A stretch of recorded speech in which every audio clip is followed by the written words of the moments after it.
Half-Life 2 with a Guitar Hero controller. Now, if you haven't seen any of this, if you don't know what's going on here, I'll try to provide you guys with a very brief explanation, as brief as I can make it. There's this event called Save and Raid that has been taking place every year for the past 4 years. This year I was very fortunate to have been able to participate in it. And it's an event that happens on Twitch, primarily, where it was like, what, 80 hours this year? Every hour has like a different streamer. We play through a series of games. Once a streamer is finished, he saves the file for the next streamer, and then he raids the next streamer, and then it's just a huge raid train going on. And while doing that, we raise money for charity, for suicide prevention and awareness. Very good stuff. I'm very, very happy to have been able to participate in that, and it was also a lot of fun. So, because I was going to participate in it, we are supposed to come up with incentives and milestones, and I couldn't come up with a better idea. I had this idea of doing my segment with a Guitar Hero controller. Couldn't think of anything else. That's what ended up happening, and I did, and it was the most fun I've ever had streaming on Twitch, pretty much. And then I had milestones, like if we hit certain donation goals in total, I would play through all of Half-Life 1 using a Guitar Hero controller. Now, I had my goals at like 6,000, 8,000 and 10,000 goals for Half-Life, Opposing Force and Blue Shift. And we raised $25,000 in donations for Save, which is amazing because this community is freaking rocks. And so I had to do all of the milestones, which I did as like on the very next day that I streamed already started Half-Life 1. So if you haven't seen any of that and you want to watch it, I have all the VODs available on Twitch and on YouTube. But yeah, I played through all of Half-Life 1, Opposing Force and Blue Shift. Now while I was doing that, I thought, you know what, I'm only going to commit to these 3 games because I'm pretty sure I can do this. They're not too long, too difficult, I don't know, too complicated I guess. But I didn't have a goal for Half-Life 2. And I thought, you know, while I'm doing this, I'm gonna set up a sub-goal for Half-Life 2. I'm never gonna hit it anyway, I'll leave it there for a few months, then I'm gonna drop it and people will move on with their lives. And I thought, yeah, I'm gonna set up a sub-goal at 10 subs, I only have 2. It's fine. And then a couple of months later, you guys have been amazing, your support to this channel, you guys have subbed to me, that's like, it feels great, really. You guys are freaking awesome. But yeah, I ended up hitting my sub-goal in a lot less time than I originally expected, so this event has been unlocked. I'm going to suffer through Half-Life 2 using a Guitar Hero controller. Now the goal here, of course, is to finish the game. And if I finish those other 3 games, I'm sure I can finish this one as well. I was setting up the controls earlier today, because of course I left it until the last moment. And there is like one thing that is left out of the key bindings, which is sprinting. Because you don't have a lot of buttons on the Guitar Hero controller anyway to bind stuff to, so I didn't have a spare binding for running. I was already using everything. So I do have like an alternative in mind that I can change one of the bindings because crouching is less relevant in this game, because as far as I remember you don't have jump crouching like in the original Half-Life, where you have to jump and crouch in the air to pull your legs up to make some ledges. So I could like manipulate my crouch binding to be replaced with sprinting from time to time, but hopefully that's not necessary. If it is, we'll get to it when we get to it, I guess. But yeah, I have set up the controls, everything should be in order. And we should be ready to start, so let me move over here. I believe everything here is properly set up. Game time is at 0 because we're starting today. Let me test the guitar overlay. Here is the thing that we are using. This is the Xbox 360 controller from Guitar Hero World Tour. I've had it for 15 years. Maybe, I'm not even sure how long I've had this thing for, and it seems to be working. As you guys can see, the overlay shows the guitar moving. Now I hold it like this because I'm left-handed, sue me, so everything is inverted over here. It's a little bit harder because this thing is up top instead of being at the bottom, and because we're hurting for key bindings I have to use everything. So before I get into the game, if you haven't been here before, I'm just gonna show you really quickly the bindings I'm using. This is for moving forwards, turning left and right, moving backwards, crouching. Then over here we have fire, primary fire, and jumping. This thing here is alternate fire. This is reload, and I'm switching weapons with this.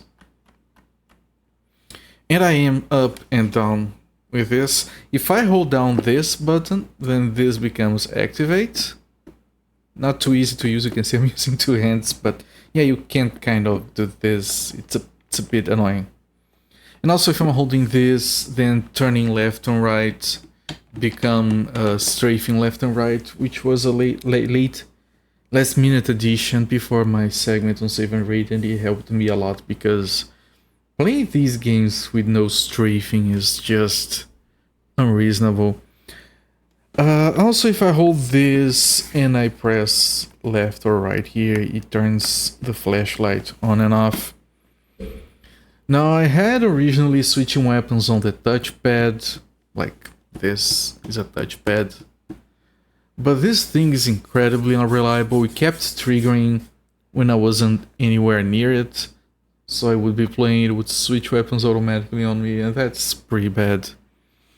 Now, Half-Life 2 has one more advantage on top of Half-Life 1, which is the fact that you have quick weapon switching.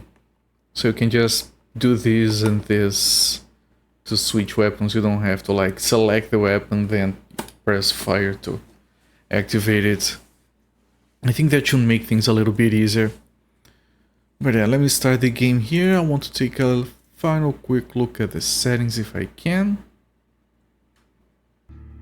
It's capturing the sound and now the video. There you go. Now I haven't played this game since when it was released, so it's been pretty much 20 years since I have played this. But it's a game with a lot of memorable moments, so it should be fine. Hello there, Endlog. Nice emotes you have there. Now I was thinking of a setting that I did not mess up with before, and I've just realized that I am not sure if that option exists in Half-Life 2. Which worries me. Here. Auto-aiming is dependent on the difficulty. Now, the original Half-Life games, I did all of them on normal. But I had auto-aim enabled because I cannot hit anything with this thing without auto-aim. So I hadn't seen this before. I do apologize. I'll probably set to easy. I don't care about the enemies are easy to defeat, but I do need auto-aiming because this is a freaking controller. Not a very good one at that. Without auto-aim, this would take like easily the rest of the year, possibly. We want to finish in like less than 2 months. So apparently I have like a save file here that unlocked most stuff, but not everything. I do remember beating this game in the past. But yeah, I think we should be ready to go. Let me grab a drink before we start.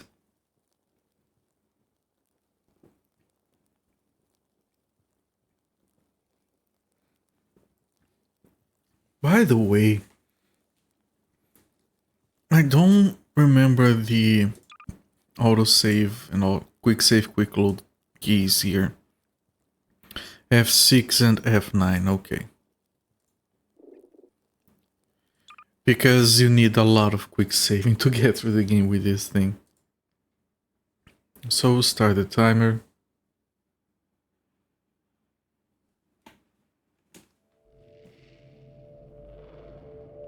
Rise and shine, Mr. Freeman. Rise and shine. Not that I wish to imply you have been sleeping on the job. No one is more deserving of a rest, and all the effort in the world would have gone to waste until... well, let's just say your hour has come again.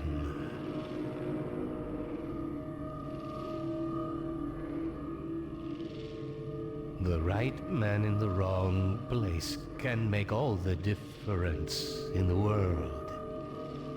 So wake up, Mr. Freeman.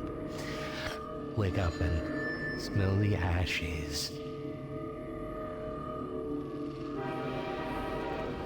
Man, so freaking iconic. It's so old now, man. I remember all of this. It makes me so depressed to play these games knowing we're never gonna get a conclusion to this storyline. I forgot to start the controller. I'm terribly sorry. There. Sorry. Should be good to go now. I didn't see you get on. Well, end of the line. Welcome. Welcome to City 17.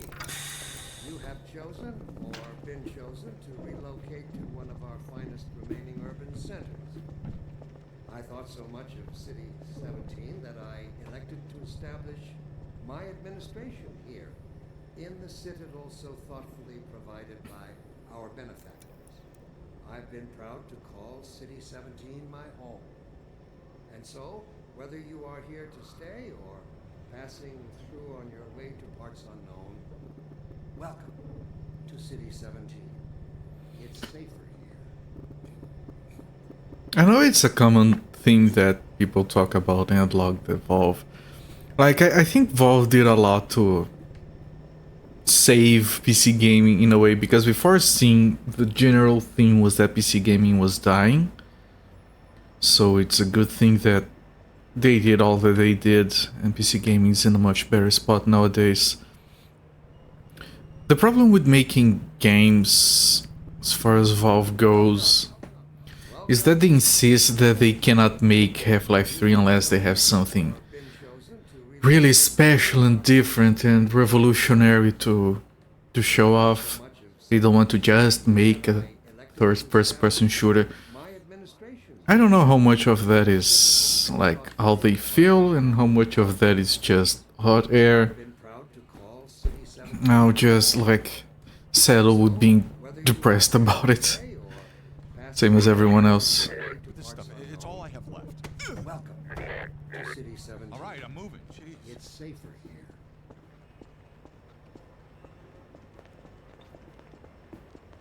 Were you the only ones on that train?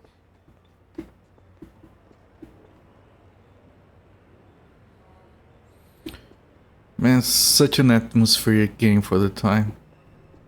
Just an amazing experience, all in all.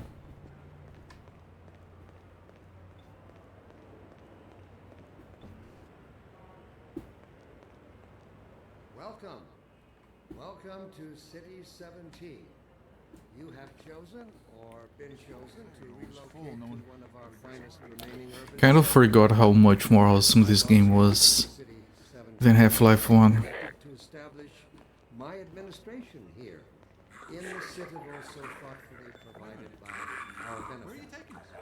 I've been proud to call City 17 my home. And so, whether you are here to stay or passing through on your way to parts unknown, welcome to City 17. It's safer here.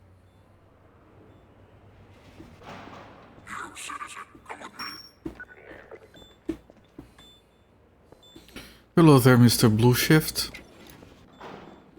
This must be a mistake. I got a standard relocation coupon just like everybody else. Man, how do I remember so much of this?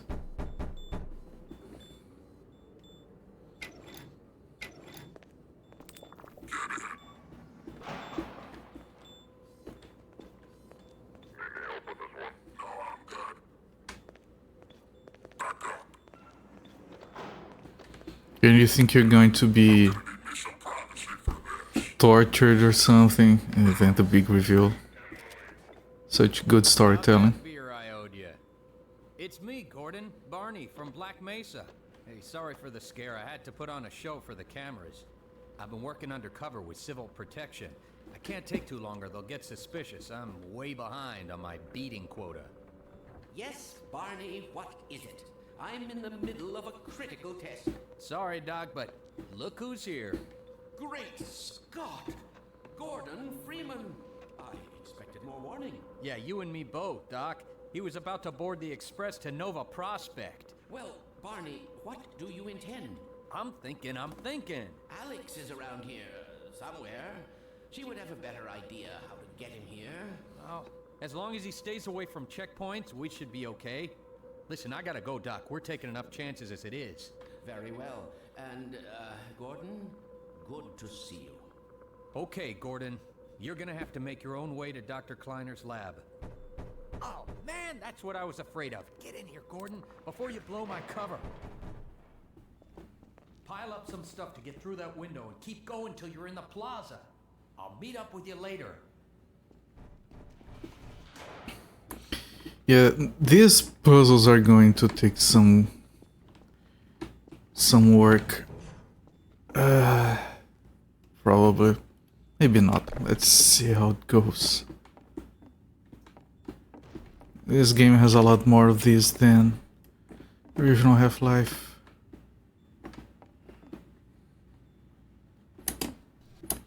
Right, but you do not need to do crouch jumping, so that helps a lot.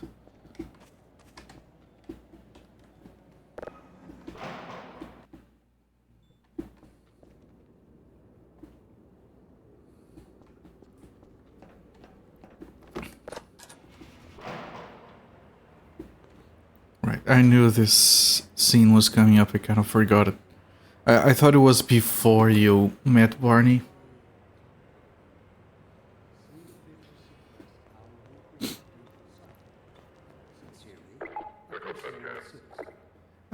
With this controller? No, thank you.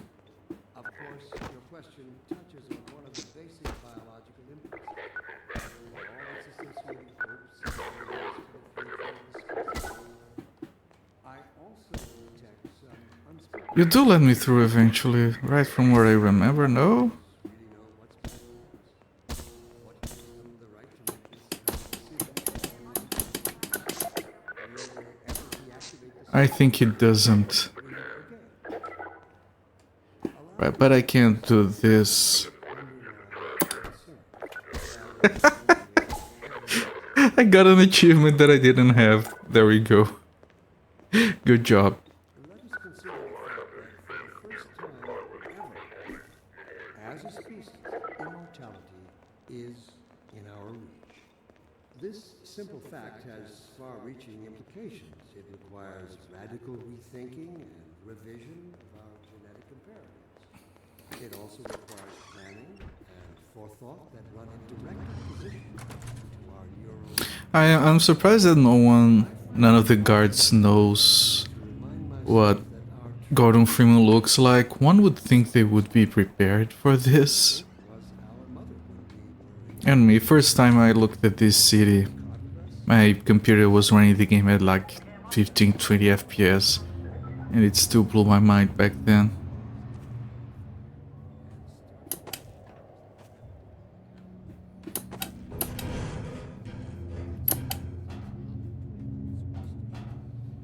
And I have to insist, I'm surprised by how much I remember. Like the little details. Like that. and the general way I have to follow.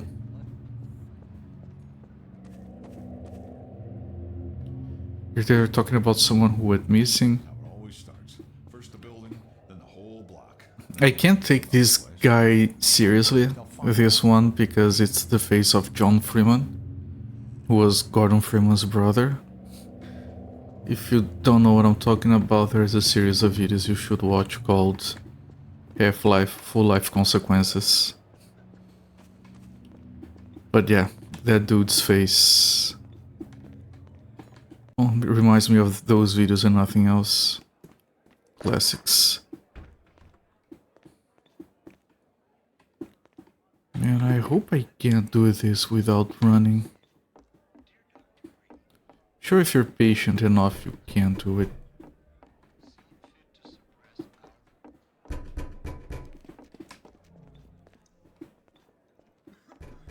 Thank you for writing, concerned. Of course, Oh, I thought you were a cop. He's one of us. all its associated hopes and fears. Like, wouldn't it be easier to keep people under control if they just played like cartoons on TV instead of this dude's face all the time? Do our benefactors really know what's best for us? What gives them the right to make this kind of decision for mankind? Will they ever deactivate the suppression field and let us read? I can't take it anymore. Attention, residents. Miscount detected in your block. Cooperation with your civil protection team. Exact same face. Yeah, they reused a lot of faces. Citizen noted.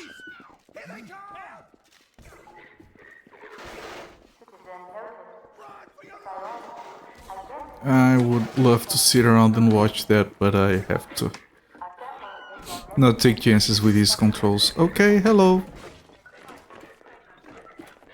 I'm not running, I can't run. I can't run, that's a nice excuse.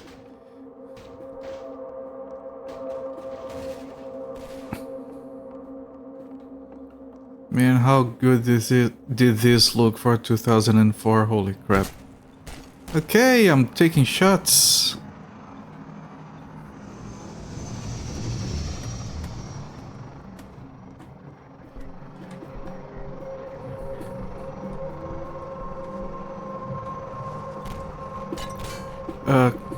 It stopped moving, I don't know why. And they're still shooting at me. I'm just a citizen, I didn't do anything yet.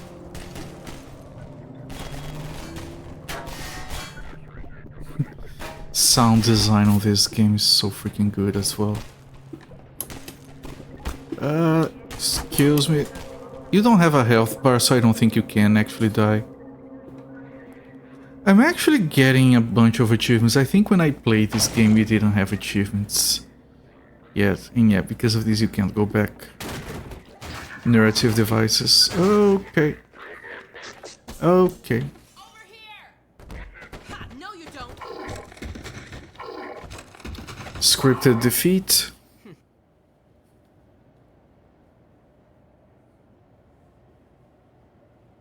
Dr. Freeman, I presume. I better hurry. The Combine can be slow to wake, but once they're up, you don't want to get in their way. Dr. Kleiner said you'd be coming this way. I don't think it occurred to him that you might not have a map.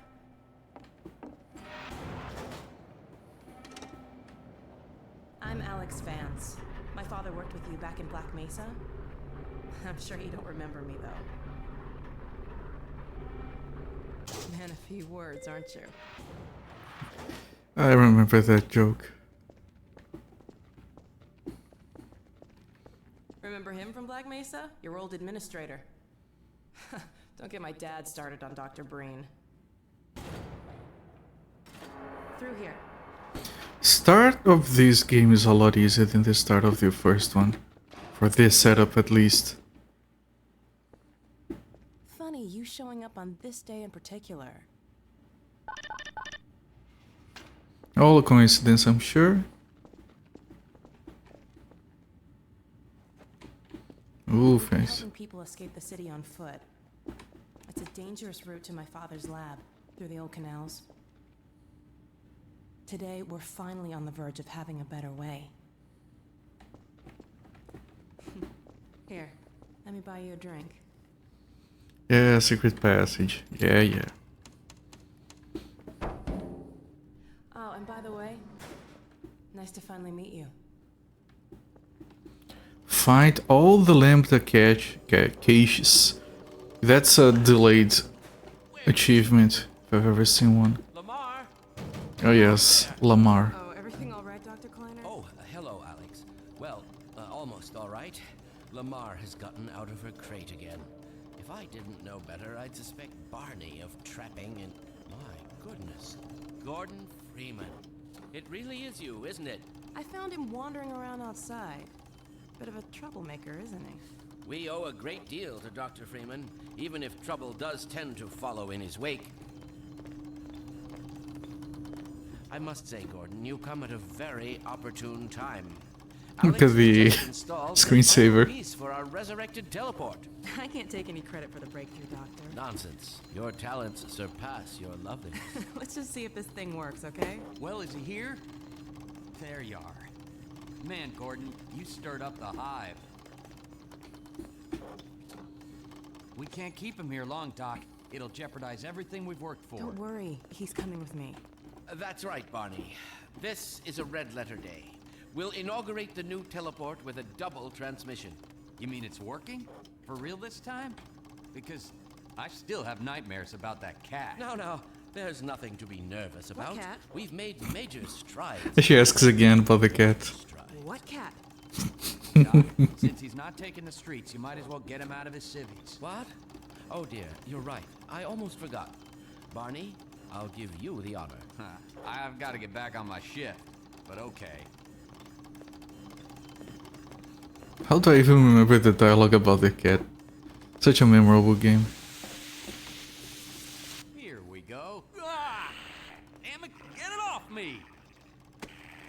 Lamar, there you I are. thought you got rid of that pest. Certainly not. Never fear, Gordon. She's debeaked and completely harmless. The worst she might do is attempt to couple with your head. Fruitlessly. Get that thing away from me! Here, my pet. Up. No, not up there. No. Careful, Lamar. Those are quite fragile. Oh, fie. It'll be another week before I can coax her out of there. Yeah, longer if we're lucky. Barney, you're not an animal person.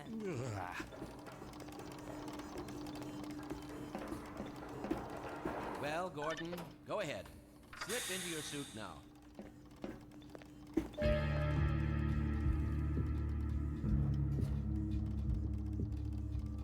Such a satisfying music stinger to play at this particular moment.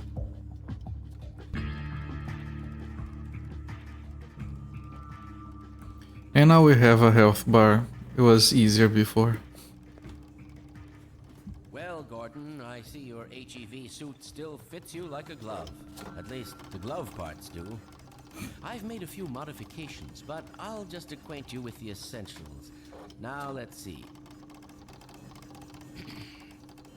The Mark V Hazardous Environment suit has been redesigned for comfort and utility.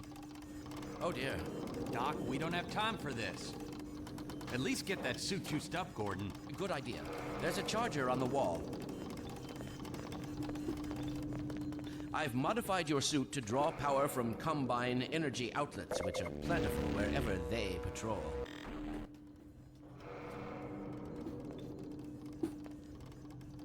Meanwhile, let's get this show on the road. All the shader effects, they made my GPU chug back in the day.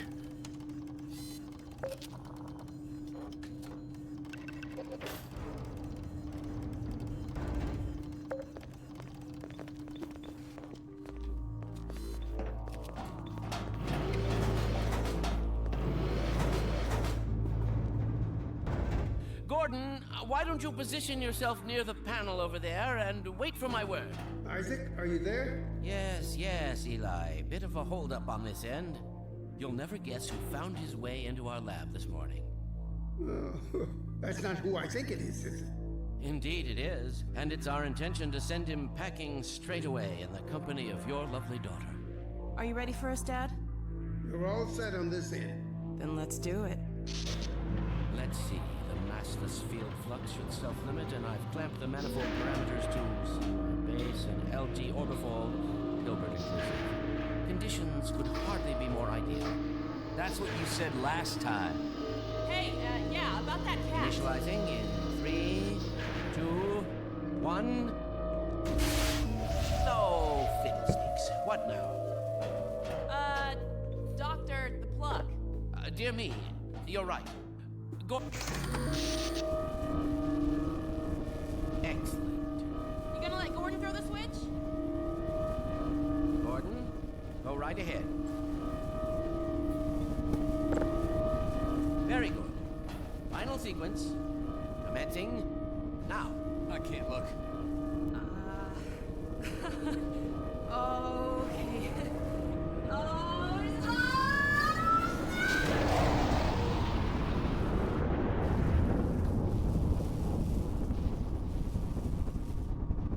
Well, did it work? See for yourself. Hey, Doc. Thank goodness. My relief is almost palpable. Fantastic work, Izzy. Well, I can't take all the credit. Dr. Freeman proved an able assistant. Let's go ahead and bring Gordon. Yeah, turn the Right switch. you are. Speak to you again in a few Top moments. top scientist Job, work. Gordon, throwing that switch and all. I can see your MIT education really pays for itself. All See? right, Barney. He knows what this is about. Gee, thanks. Gordon, as soon as you're in position, we'll send you to Eli's. And not a moment too soon. Alright, then Lamar jumps in and messes everything. I do remember this as well. Initializing in 3, 2, 1. Barney, if you'd be so kind. Good luck out there, Gordon. Yes, indeed. We're ready to project you, Gordon. Bon voyage, and best of luck in your future endeavors. Final sequence. What the hell? What is it? It's your freaking head humper! Lamar, Lily, no! There he is! Is Lamar with him? Get about that thing! Coming through, Dad. What's going on, Judy? I'm not sure. It seems to be some kind of interference. Gordon, stay put. You'll get you out of there. Something is drawing him away. What's the meaning of this? Who are you? How did you get in here? Hey, take this back! I'm getting him out of there. Can't just wade into the field. It will peel you apart. Just lost Gordon. What's going on? I wish I knew. I'm encountering unexpected interference. Don't worry, Gordon. We'll... There he is. Oh, we're losing it again. The man. I'm all but certain it was Gordon Freeman.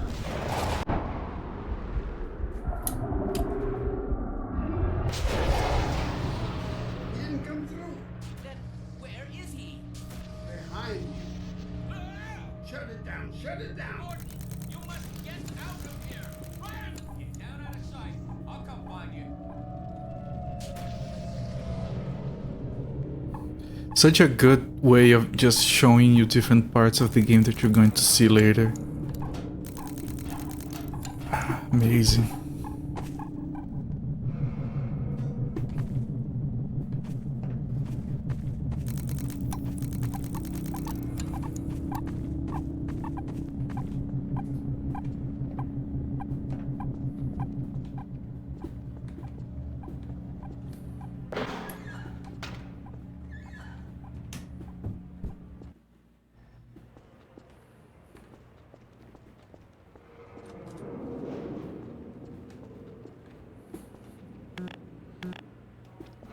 I'm gonna need the crowbar for this. I thought I remember someone throwing me the crowbar. Hey, Gordon! There he is. The Citadel's on full alert. I've never seen it lit up like that. Get out of City 17 as fast as you can, Gordon. Take the old canals, right? They'll get you to Eli's lab. It's a dangerous route, but there's a whole network of refugees, and they'll help you if they can. I'd come with you, but I gotta look after Dr. Kleiner. Oh, and before I forget, I think you dropped this back in Black Mesa. Good luck out there, buddy. You're gonna need it. There you go.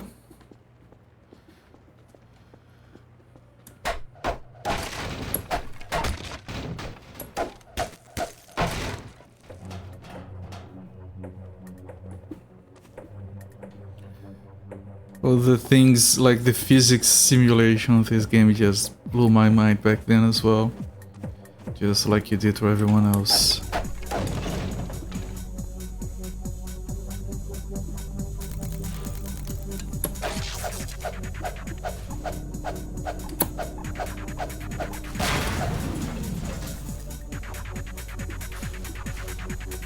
I've heard that some of this music can actually get your VOD muted.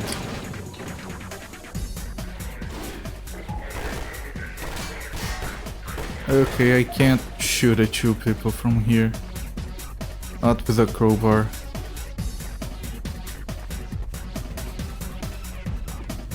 Now the music is pretty good, but it does feel a bit out of place.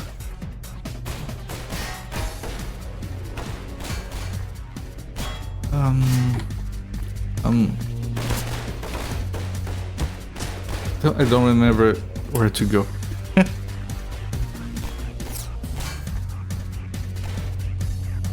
For some reason I kind of remembered crouching down here, but no. Now this blocks me, I remember that much.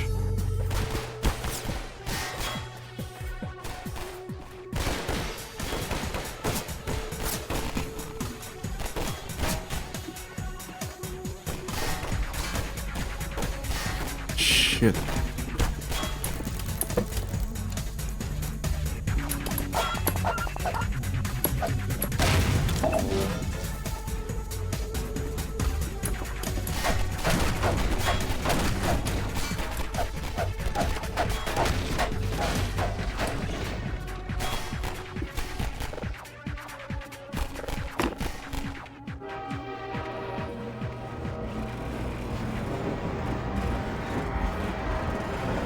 Alright, don't be in the way of the train, if you can avoid it.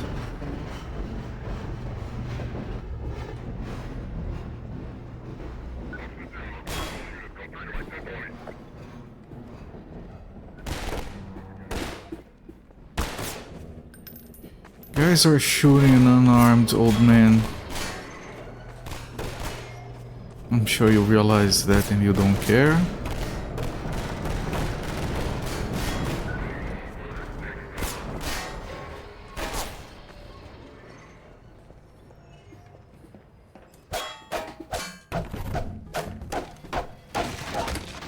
Man, you just break everything. It was so awesome.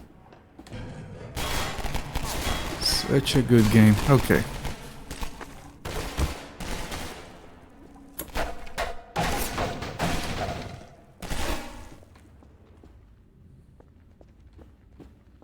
I know I can turn on the flashlight, but that would take too much effort.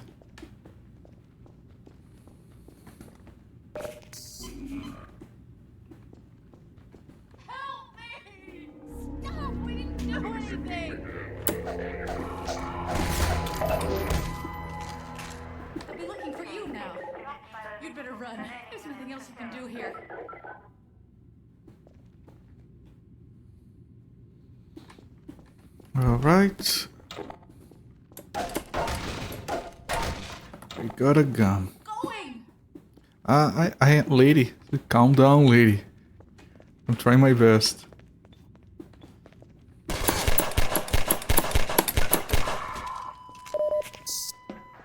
Yeah, auto aim on this game is a lot weaker than on the previous ones.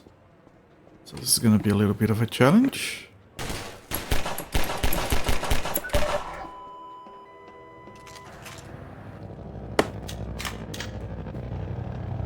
Oh yeah, this thing reloads, I forgot to mention. Explosive barrels, because of course the world is full of explosive barrels and they're clearly marked in red at all times.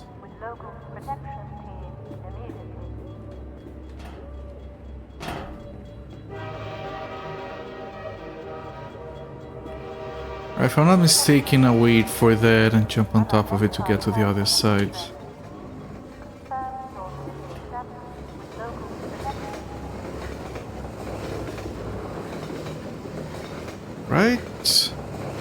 Or do I have to jump on it while it's going? I don't think I do that. Unidentified person of interest. Confirm your city status with local protection team. Messed up. I haven't quick saved yet. It's fine for now. Okay. Okay. Man, compared to Half-Life 1, this is very easy. For now, I'm sure it's gonna get worse. I'm worried about the driving sections.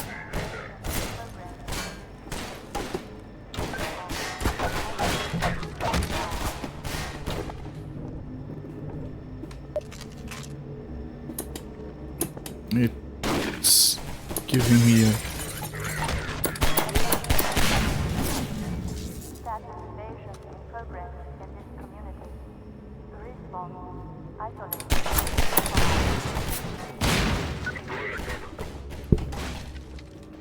Yeah, I remember a lot more from this game than I did for Half-Life 1. That one was I was pretty much blind going in.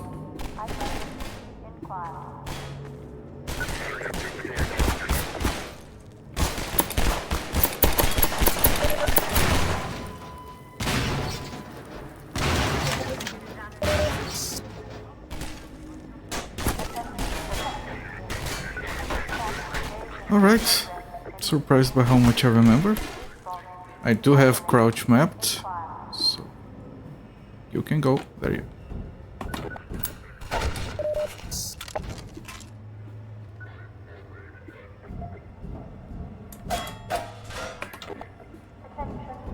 Man, fast weapon switching is so much better.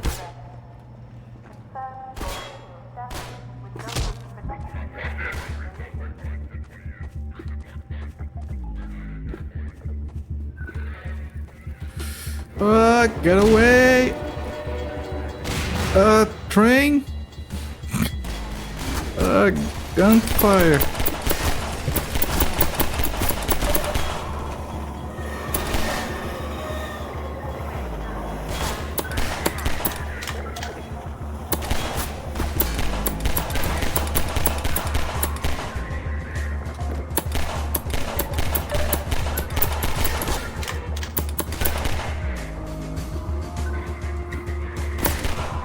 Okay. And I'll say the same I did doing Half-Life 1. I miss this kind of FPS, like sci-fi, realistic, high impact kind of stuff.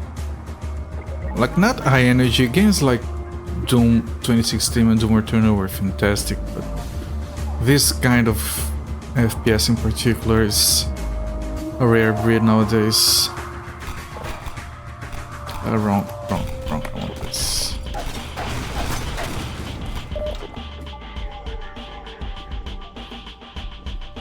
I'm not as rusty as I thought I would be from the previous playthroughs.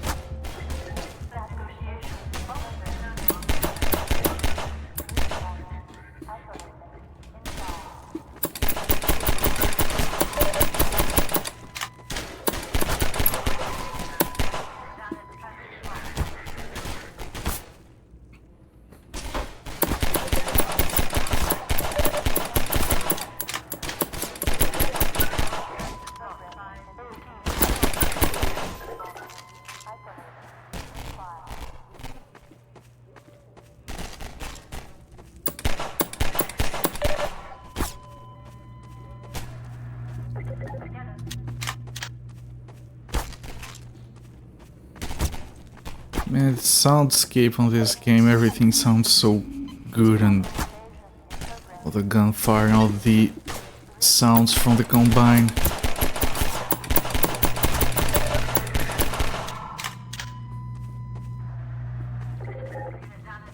Just oozing with atmosphere.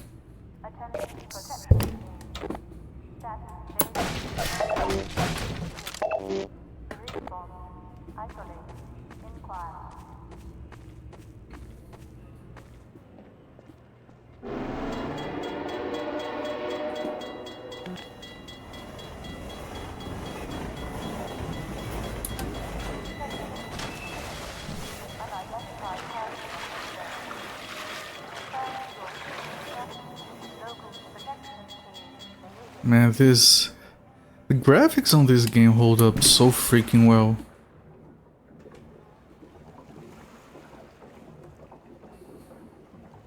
It's a shame they never quite properly licensed this engine.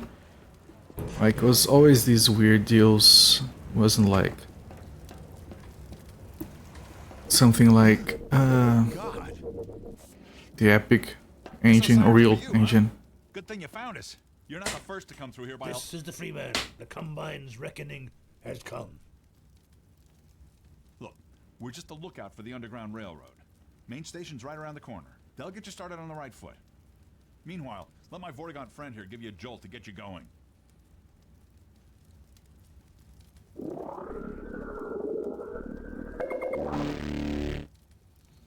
That didn't do anything. Really can't afford to get noticed.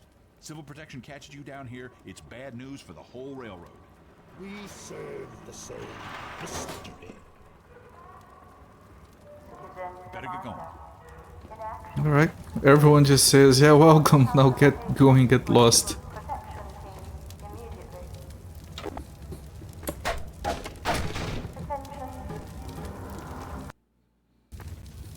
Playing this game is reminding me of, what was it called, Vampire Bloodlines, that used the same engine. Another very good game. Really? Okay, it's everything else but that. Yep, and the thing is still there.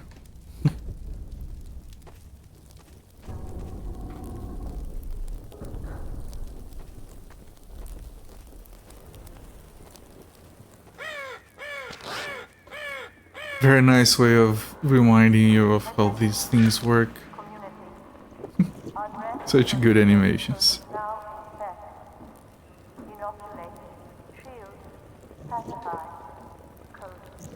Are we going to spit out the bones? No.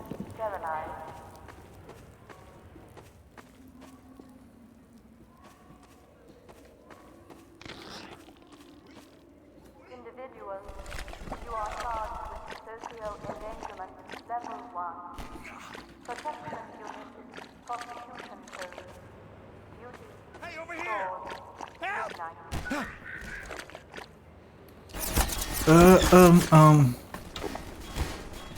Okay, first I can't open this. Shit. Shot to the head.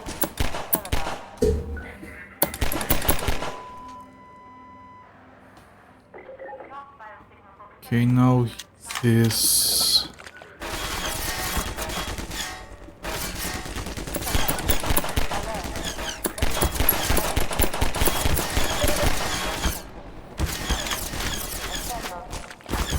Just calmly walk, because I can't run.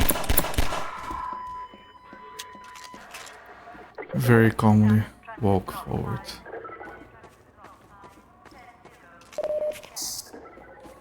Station 12, come in. This is Station 8. We heard 12 go down and out. Surgical strike units are targeting railway stations. Repeat, civil protection is coming down on underground stations. We're already getting refugees from 9 and outlying. Looks like we're... Station 8, do you copy? Station 8, are you there? We have confirmed reports of manhacks. Repeat, they're filling the underground with manhacks. That doesn't sound good. Best of luck.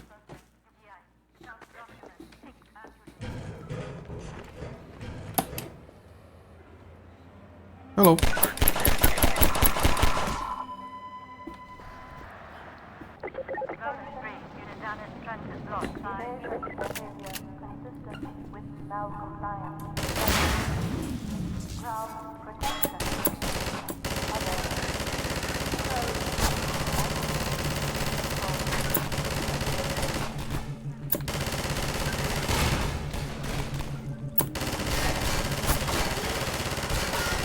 This isn't going well.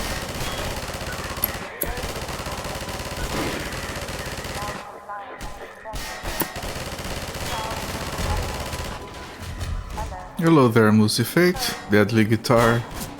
That's one way to put it.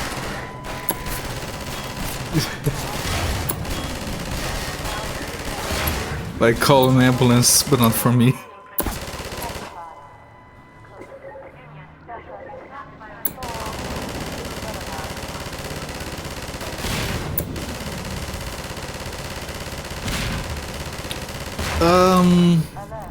Hello. I think we're done here.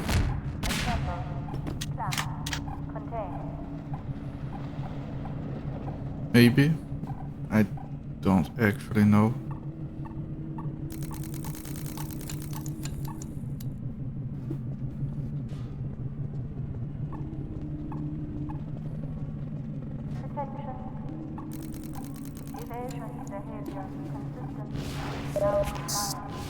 Trying to remember where you go. I have a memory of dropping this and then coming over here.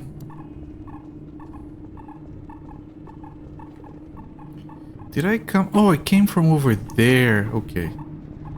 And this is correct.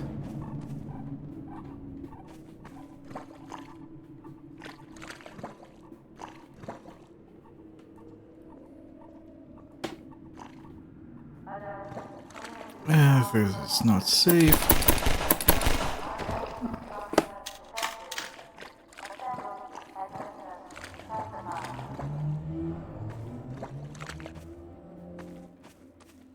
Over here!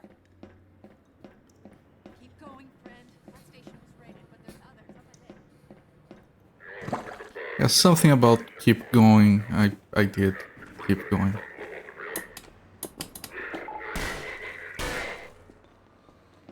No crouch jumping makes this a lot easier. Okay.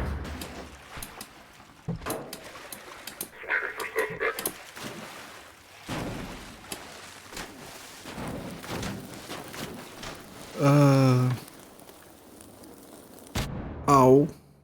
Ow. Ow. Good job, you guys. It's always money in the banana stand.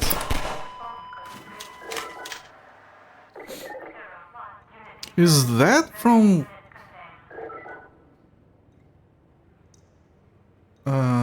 it's not Curb Your Enthusiasm. What's the name of that other one? I always mix the two up. Arrested Development. Is that from Arrested Development, or am I mixing up three different references? Yep, alright. Don't open that bird. I didn't know what I was expecting.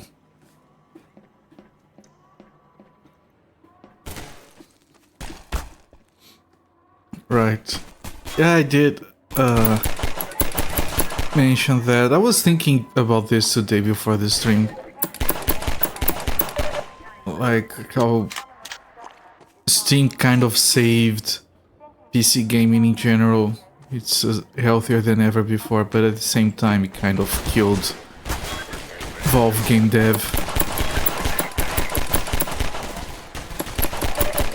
Which would be fine if they did mediocre shit, but they were one of the good ones.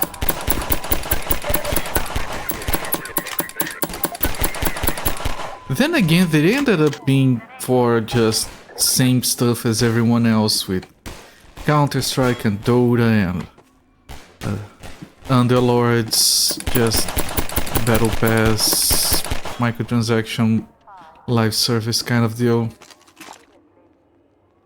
So I don't know. I think there's no space for this kind of game on the AAA arena anymore. You have to get your stuff from AA, like something like RoboCop. I'll take it though, a lot of people complain about them. I think they did pretty well of the current and future state of gaming. Yeah, that's exactly how I feel.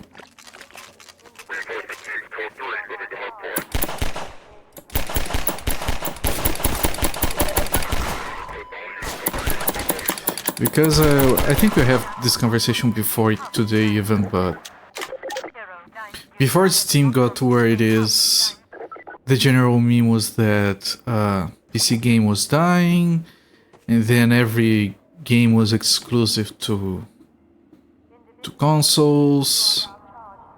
Like there is an era where it's kind of a black hole of games only being available on the PS2, the PS3, the Xbox 360, and not on PC. Entire era of games where everything has to be emulated nowadays. I'm pretty sure I have to go here. Can I push you guys around a little bit? Thank you. Okay, this slides you into these guys. I do remember this. When you can have them eat those. Do remember this as well.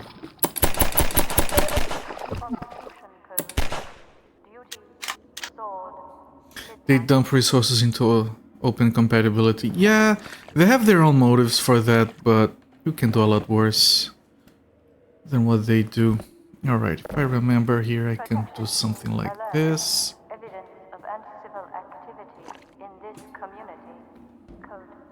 And once it's kind of higher up, I can do this. And I got an achievement. They have a way to back up your install files to install offline. Not quite offline, I don't think. They have always had a way to back up your installers, your library. But I think there is some authentication that still has to happen on a new computer. Oh, by the way, I was looking at my old VODs for Shadowrun. He doesn't tell you to get away. What I was remembering and associating with just like get away from here was when he says if you just go to another street doctor. That's what he says. Which I just conflated to get out of here.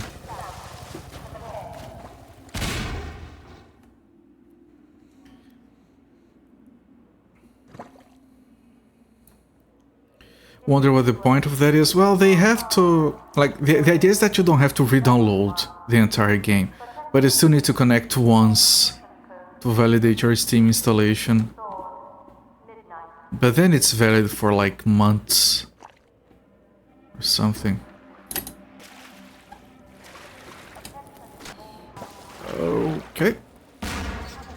Quicker Locker installs for multiple computers. Yeah, that's one of the points. Ow, ow, ow, ow, ow, ow. Such nice effects, the bullets just go into the water.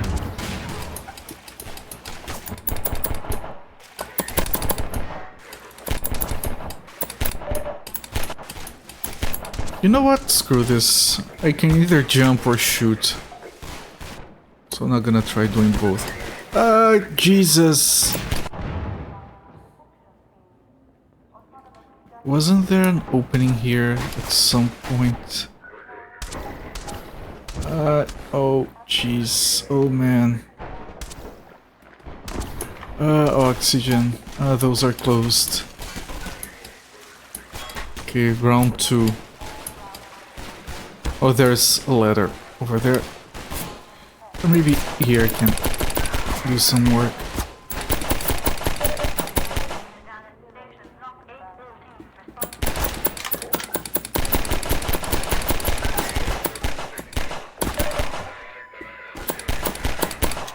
There we go. Sparse connection. Yeah, like if you have access to internet like every now and again, or if you have like a Steam Deck and you can like go to some free Wi-Fi, activate your Steam installation, then go back home and enjoy your offline games. It's tricky because publishers and deals, like, maybe if they, because I know that GOG doesn't have that problem, but they've always had, like, if you don't want to provide the IM free, then you're not publishing here. And even then, they still made a few exceptions for some games. Semi recently. Yeah, GOG caved a little bit. The thing about GOG, and please, like, I love GOG and I have spent a lot of money on them, please don't take me wrong here. But the good thing about GOG is that you can, like, download their installers, their offline installers from other sources that are not, like, reputable. And then you can check the signature on the files to see if it is signed by GOG, so you get, like, the best kind of piracy, just properly validated and safe. But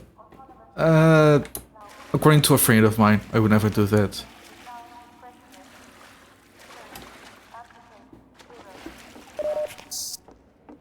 Big store can make demands. Yeah, sure, I don't know. Steam has to be careful. Everything sets a precedent. A lot of people want them to fail. Like the entire shit. The entire adult games thing was a thing for a while there. They kept like, oh, Steam is deciding what can and cannot be sold. And apparently there are still people in there that like don't like to approve certain kinds of adult games. They have to navigate through a lot of stuff. They don't have to deal with the bullshit of being a publicly traded company, but they still have to navigate through some bullshit because there's a lot of licensing involved with everything they do. Windows probably wants them to fail most. I think that ship has sailed for Windows. And I think they know that. Like, after it got like... they started putting their games on Steam, they realized that, yeah, it's... whatever, we lost. They tried to fight with Steam back in the Windows 8 era. And it worked. It didn't work well for them.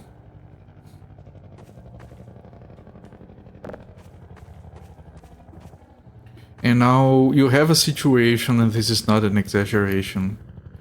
Anyone who has dealt with this knows that what I'm saying is true. Where running old Windows games is sometimes easier on Linux than on actual Windows because of Wine and Proton and all that. So at this point, Epic wants them to fail.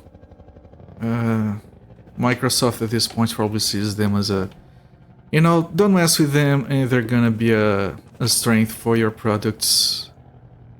Because most people are still playing games on Windows computers. We're probably lucky if it wasn't for Steam, like, Windows would be way less relevant nowadays, because PC gaming would be less relevant. Of course that could change.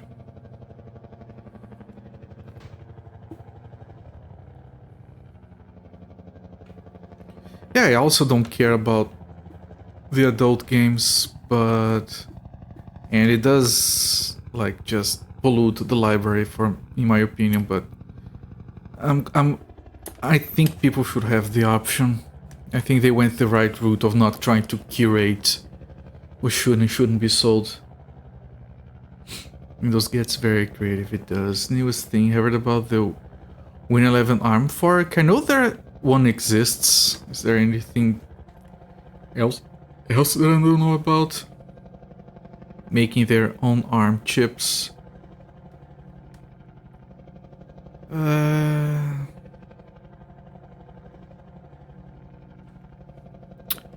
Man, I don't know. I am ambivalent on the entire moving away from x86 stuff because of backwards compatibility. That annoys me the hell out of me. Like, the amount of trouble that Apple has caused me as a developer because of them moving away from Intel. They're gonna be, oh, it's more efficient. Man, screw efficiency. I don't want efficiency. But no, you have to be efficient. It's just so much trouble, so much headache.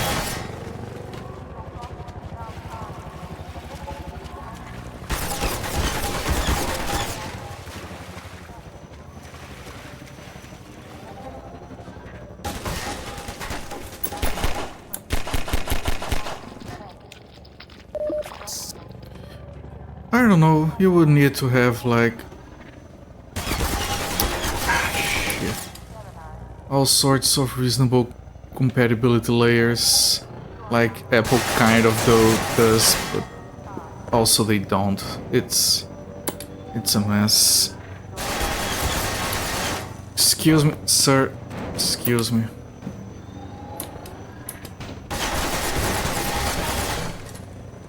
Come on, just open, thank you. Right now, Windows x86 keeping things open, things required to keep things open.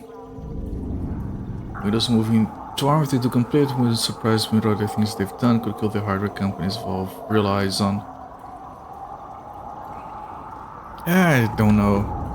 I think that Microsoft lost a lot when they tried to push the Windows Store during Windows 8. And they saw that it was a problem. They lost a lot when they tried to make Xbox One like, you know, if you want physical games, you can keep a 360. And I think they might be more wary of fucking things up because the competition is breathing down on their necks. They're not in a position where they can just flex their relevancy as they could before. Maybe it's me being optimistic, but it's all I have. Like, at least I can keep my old games and all my old stuff. They can't take any of that away from me. That's where I have learned to find my peace.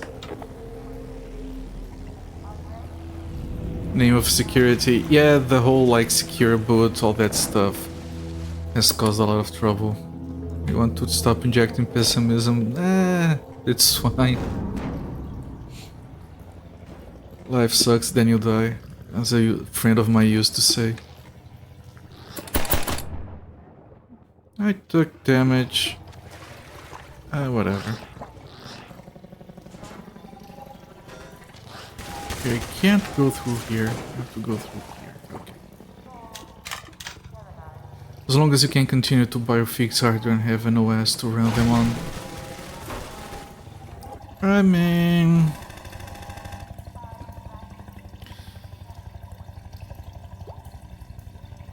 you can't just, like...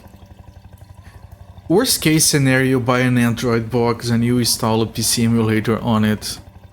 And then you run the games that exist today. Sounds impossible right now, but 10 years from now, if you know x86 stagnates because of what you have been saying, give it like 5 years and just run over emulation. Some random Chinese Android box, there's gonna be demand.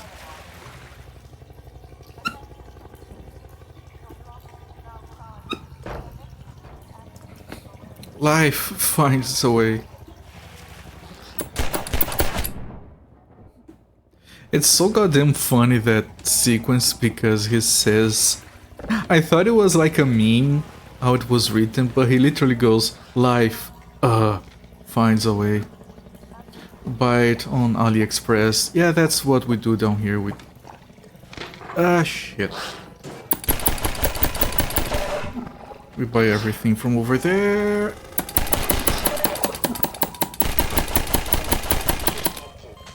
Where is it gonna throw me back here? It's fine. Not agile enough for this crap.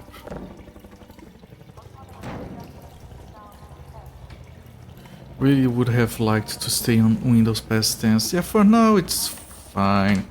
I think they cannot enact those plans that quickly.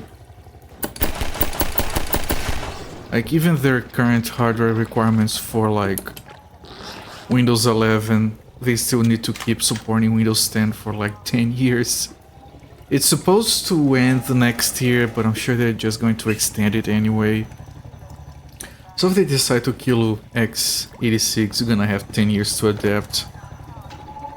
Solutions will be found. I mean, freaking Apple, you know, their technical incompetence can make Rosita work. I'm sure if pushed to it, the community can work something out for old x86 applications.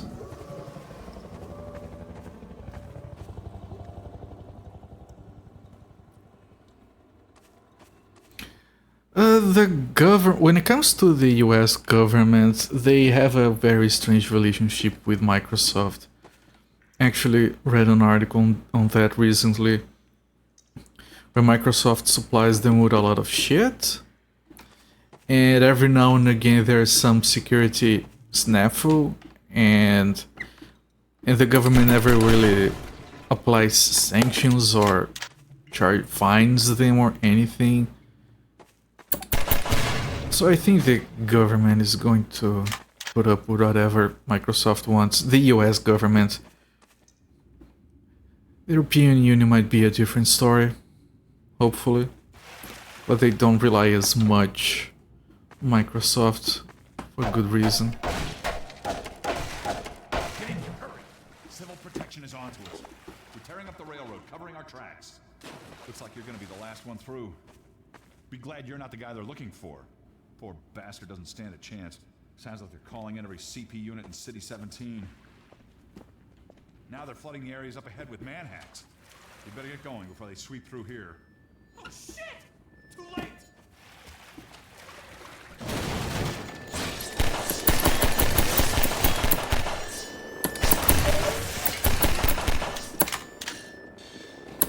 Man, these manhacks are like the most evil thing, just a drone that... Thanks for your help. with blades. Look, it isn't safe here. Now I'll give you some supplies to keep you going, then you really gotta go. You don't think so because you think the US government cares for a lot, but when they want something they don't budge? When it comes to big tech, and especially Microsoft, I think you would be surprised by how much the US government, in part because of lobbying, in part for many other reasons, I think you would be surprised by how much they would be willing to just accept, no matter how dumb it should be considered.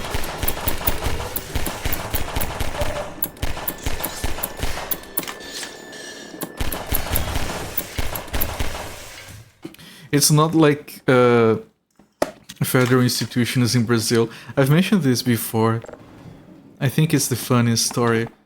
Like, back in the late 90s, we had a bunch of federal teaching institutions in Brazil which are very good and well respected. I think I might be surprised as well. Yeah, sure. Could go either way, honestly. But back then, a lot of those federal teaching institutions, like big universities, would be running pirated Windows software and pirated Office and pirated everything because it's Brazil. Of course it's pirated. And then Microsoft decided to, like, you know what we're gonna do? We're going to make a big fuss about it. We're going to go to each one of those and find them. And then we'll keep moving.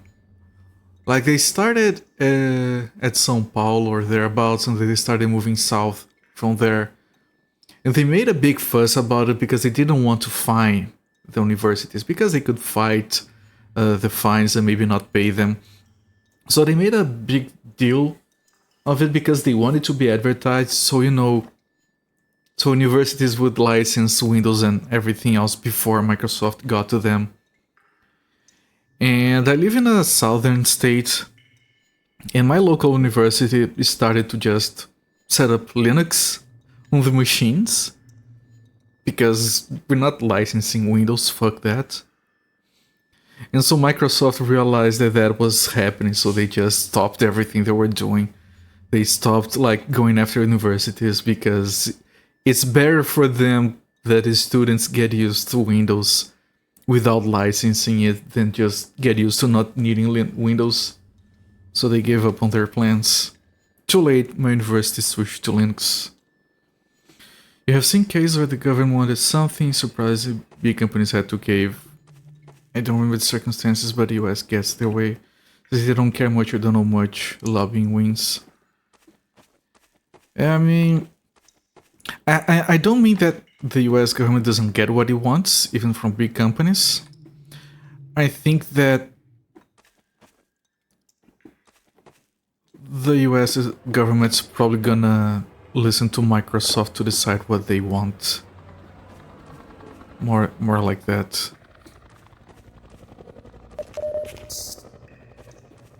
Yeah, Microsoft is just gonna promise them a good deal and they're gonna take it. A dub tactic, yeah. I refuse to use anything from a dub. Like, I've switched to KDN Live, I've switched to GIMP. I don't care if it takes me double the time to get things done. I don't want that crap installed on my computer. Even if it was for free, like the freaking licensing services they have installed on your computer. It's just too annoying. Screw Adobe. Also, by the way, I really liked Paint Shop Pro. And I really liked Fireworks. And Adobe just bought the companies that made those products to delete them.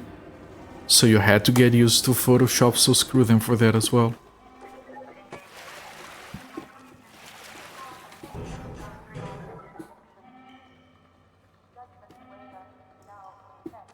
I would refuse if I didn't need to work on things where getting the work mattered, but that's it. Yeah, those softwares that I've mentioned, I use them on like a hobbyist basis, so it's fine. Because I'm a programmer, so if I talk to other people from work, they probably just use like freaking Eclipse or whatever people are using. That is a free source IDE these days. Depending on what you do, you can use VS Code as well. VS Code is fine.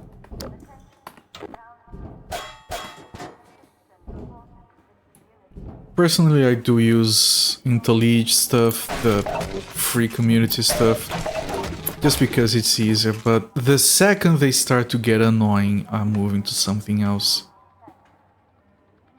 Like, they think that, oh, by giving it for free for a while, I'm gonna get locked in. They don't know how stubborn I am.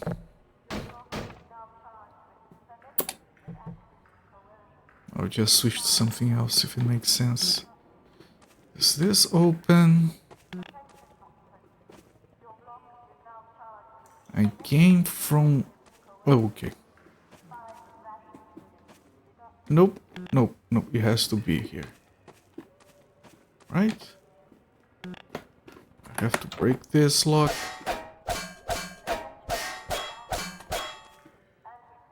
You don't mind paid, just paid subscription. You know,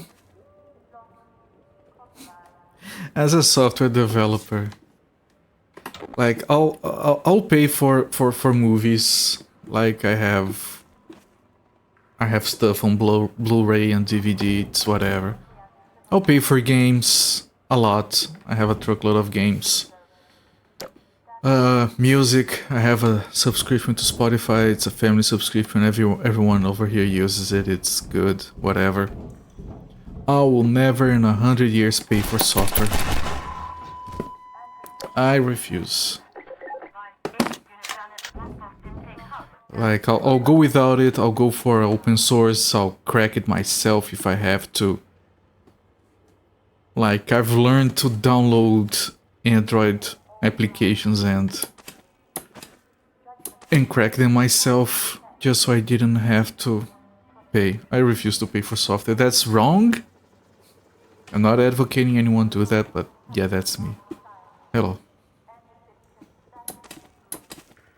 Was a product we were looking for that was one-time fee. You were waiting for it to come to Linux.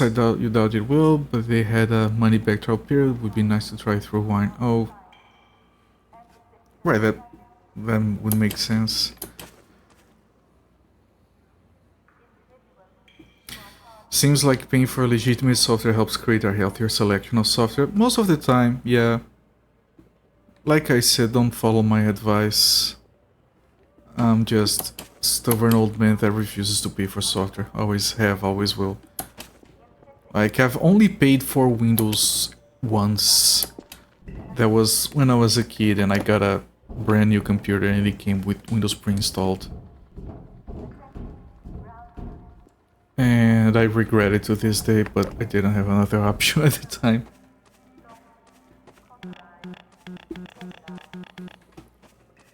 Really?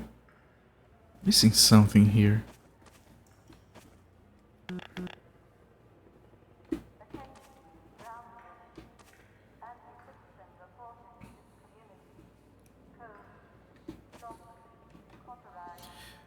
Old man refusing to pay trope. I know is refusing to pay for parking.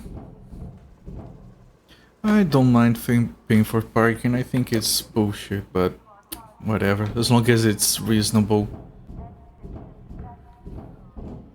Cars are a fucking mess anyway.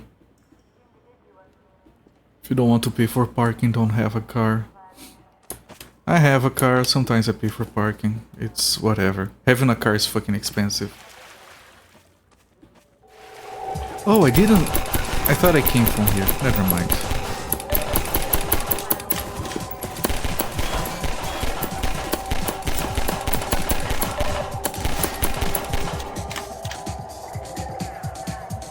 Don't live in a city that requires it. That's a fair argument that I would normally make. Ooh, new gun. But we know that most of the time people don't really choose the city they live in.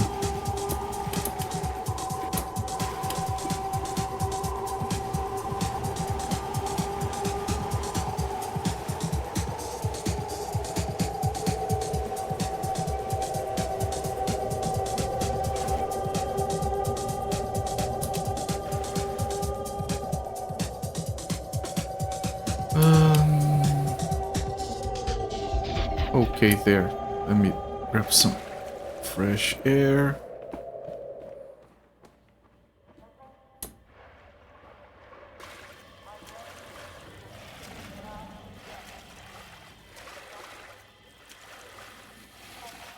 You live in a city with a pretty big split. Or stress-free life. No, having a car is fucking stressful. And it's expensive as hell. We have one, we need to have it, it's... whatever. I wouldn't have it if it wasn't required.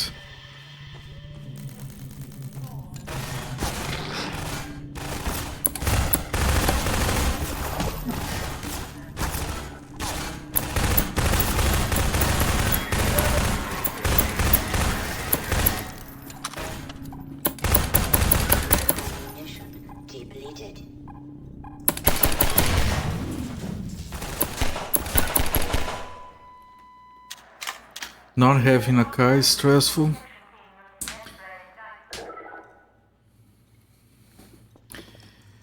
Yeah, I don't know.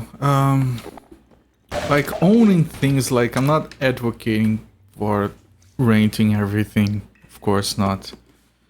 The thing about subscribing and not owning anything is bullshit. We know that. But owning things is stressful. You have to maintain it. They can break, they can stop working. Then you need money to replace it. Like having a computer is stressful sometimes. There is one thing that makes me lose my sleep is when my computer is acting up. Which hasn't happened in over a year. So I'm very happy about that. Even owning is a rental of sorts, in some ways, yeah.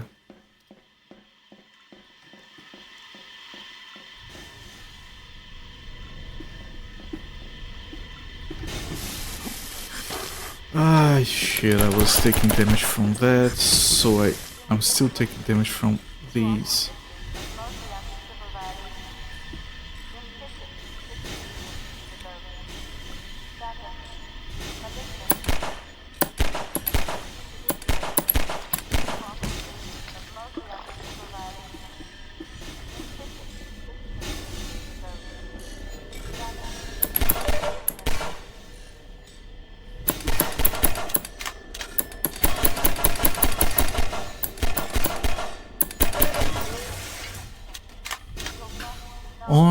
Loan equals rental back to your friend with life sucks, then you die. Ah, yes. He said that jokingly, but it kind of always stuck with me. Because in part, if you learn that and you accept that it's easier to go through life, you realize that everything that really matters to you right now eventually won't matter at all. It makes it easier to let go of some things.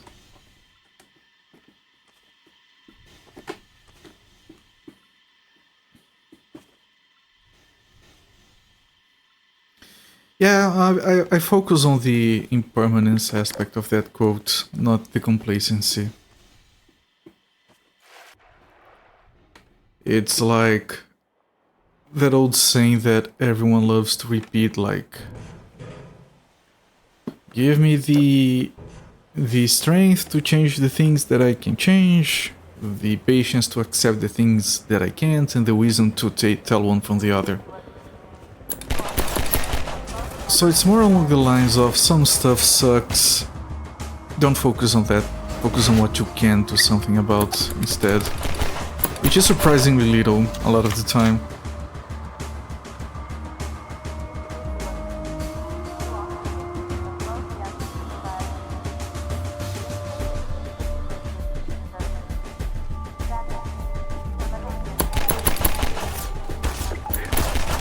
Yeah, my stress with car ownership comes more from cost and maintenance. And then you have to keep thinking, yeah, one day I'll have to replace this piece of junk and it's going to be expensive as all hell.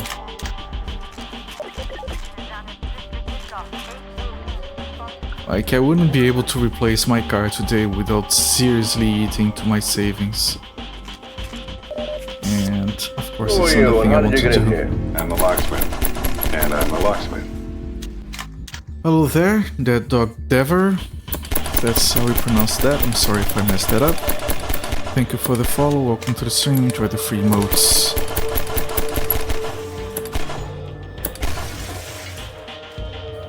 Game's volume is all over the place. When you're firing the gun, it's really loud, but otherwise it's quiet.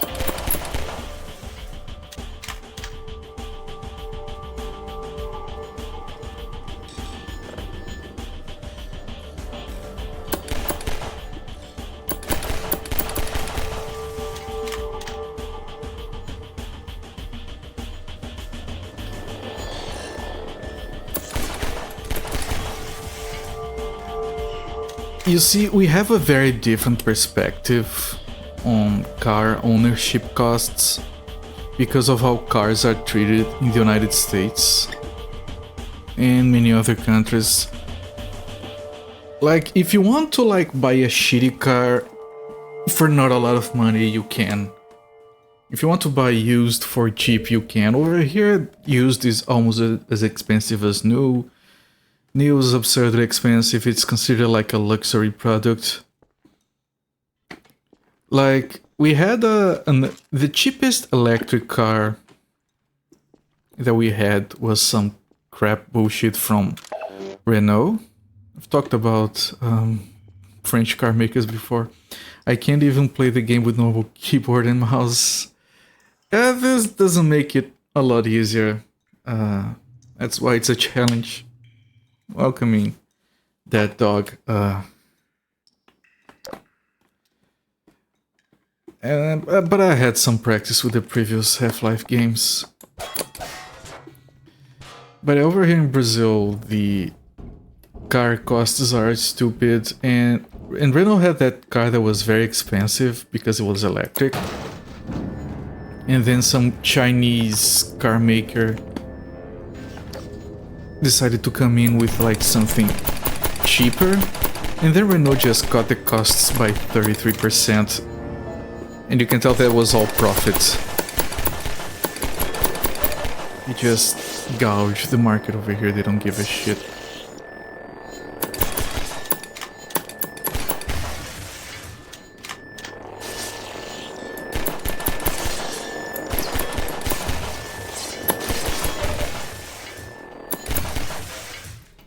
A lot of us down here are kind of hoping that Chinese car makers save the market. Like, we have an electric car that is incredibly fancy, that's from the Chinese, that's not that much expensive than even the cheapest of the regular cars, because everyone else is just price gouging out of their minds.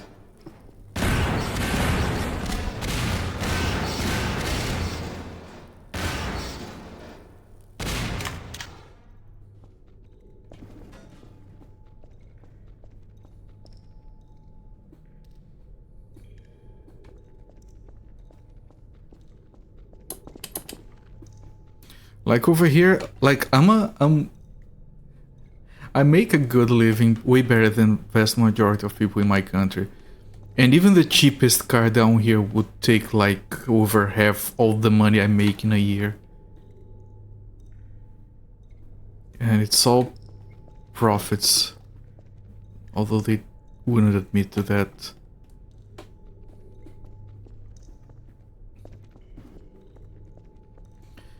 But speaking of like the difficulty in playing this game like this, I gotta say I'm surprised. This is feeling extremely easy. It's probably all the practice from the other Half-Life games. It is supposed to be a much more accessible game, and it's very long, so it is going to get a lot harder later, but... this is our first ladder challenge right here. I did get it. Just that I can't look down to see where I am quick enough. Okay, I am here. Quick save.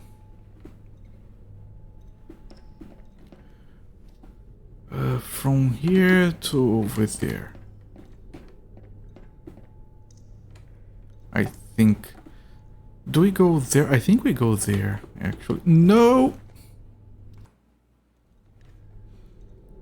I think we go there.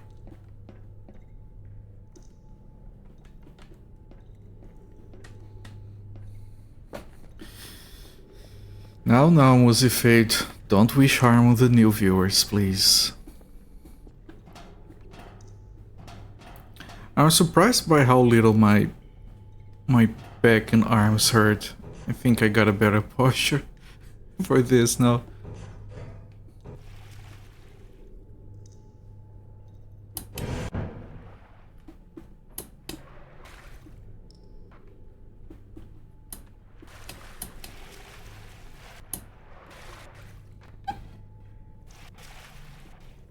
Come on, come on.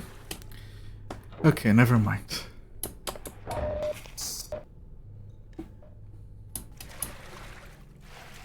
I can't climb on this. Any of these open? Nope. Right, this is starting to get to the parts of the game I don't remember.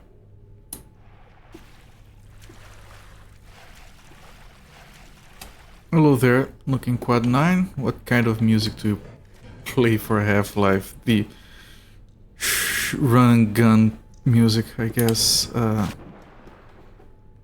This game has a lot more like music stingers going on for it than the previous one, so I'm not running my usual soundtrack that I ran for the first few games. Do we have to jump on those? That can't be right. Let's go up a little bit more. Certainly I have to get to the other...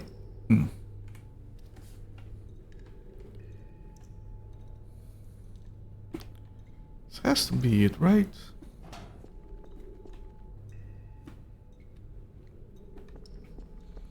Shadowrun thing sold myself, talking to everyone about the generic suits, walking the streets with every dialogue option.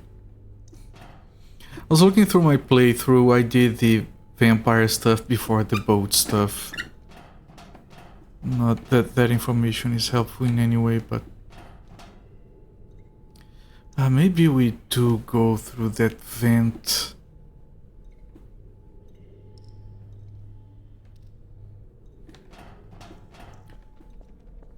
One stage before vampires. Yeah, that's Because the vampires are very iconic, but they're not too late into the game. So I figured you would be close to that. I was gonna ask today if you had done like the sewers with the Rat King or whatever it was called, because that was early in the game. Oh, I can't go there.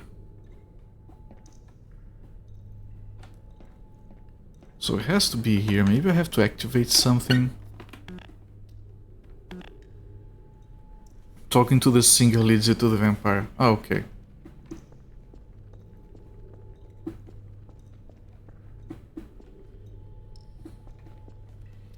No, none of this is usable.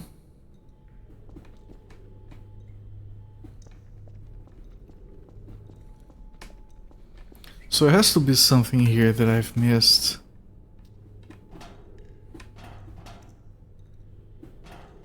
Right.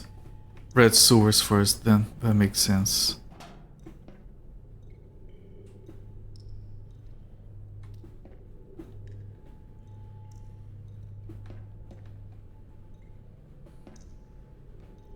There, that's what I have to do.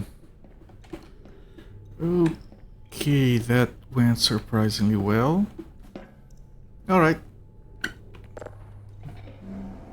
And this would move this water up.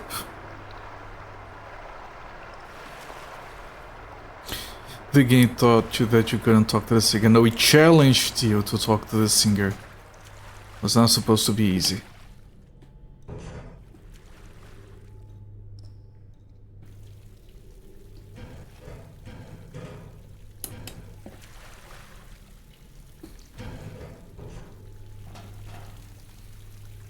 What do you mean boring? Talk to everyone.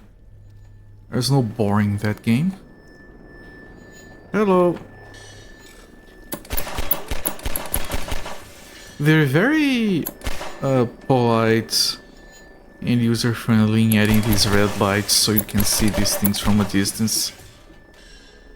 If they were truly evil, they would just have them be as silent as possible. You just get hacked without even seeing it.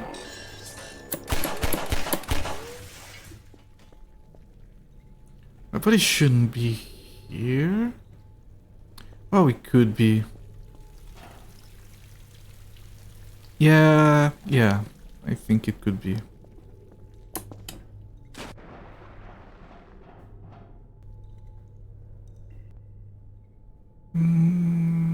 Actually, no. Unless I can go here. And here, there we go. I'm gonna start dying now. Come on, come on, come on, come on. Let the thing recharge.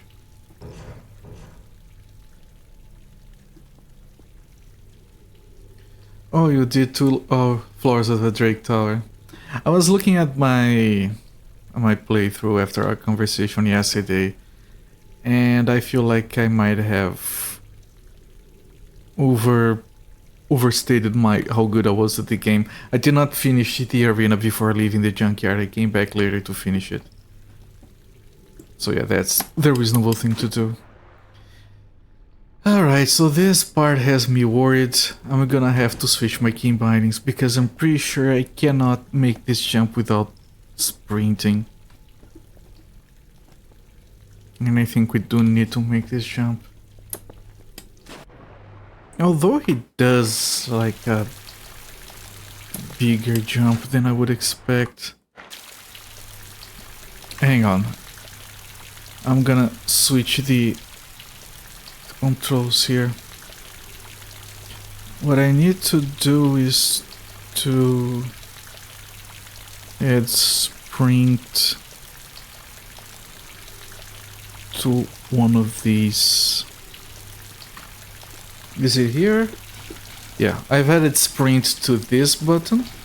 Now if I want to crouch, I have to hold this and then press this. Hopefully it's good enough. And hopefully I don't mess up that jump a bunch of times. What? Is it still not enough? Am I not supposed to do that?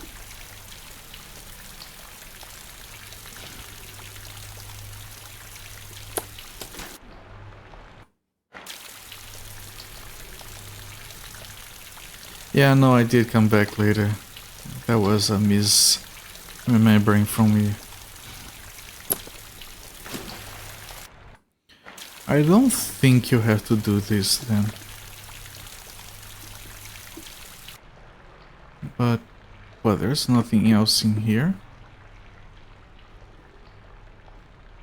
Oh, okay, okay. Never mind. I remember now. Let me undo the key bindings real quick. Go back to crouching. And what I have to do is go down there and break those so those boxes pop up so we can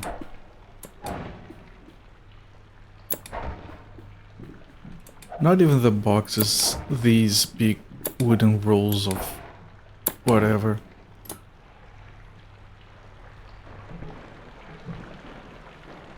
Right, and then you jump on those. Sprinting is still not required. If I can reach that, I can. There we go.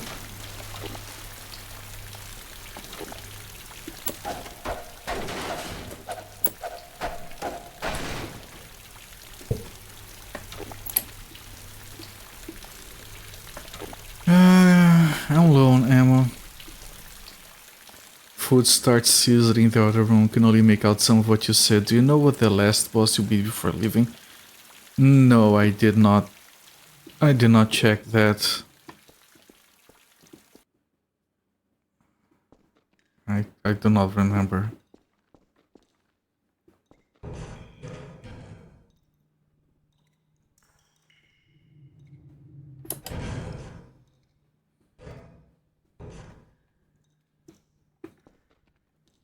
Okay, hopefully we have to go down here because this is what we're doing now.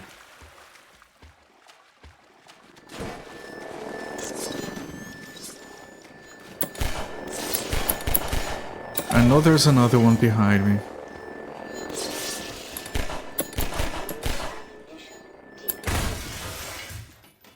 Okay, you guys, hello. Do you have some ammunition, please?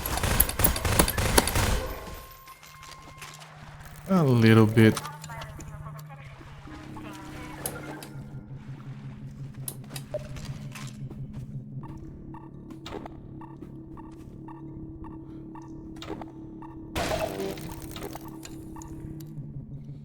Right, ammo recovery, very good. More of these.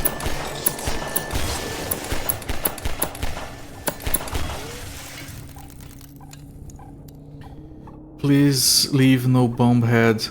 Yeah, I did, and I did mention to you. He didn't say please leave. What he did say that I remembered as please leave is please go to another street doctor. I can't help you. Which is kind of please leave, but not quite.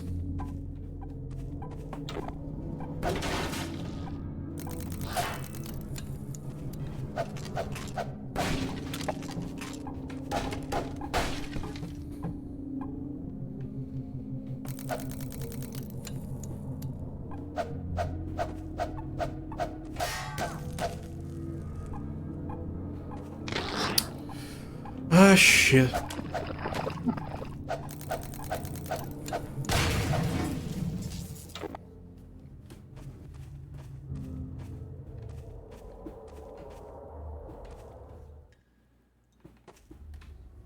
Here, maybe? Yeah, the further we go into the game, the less I remember from it.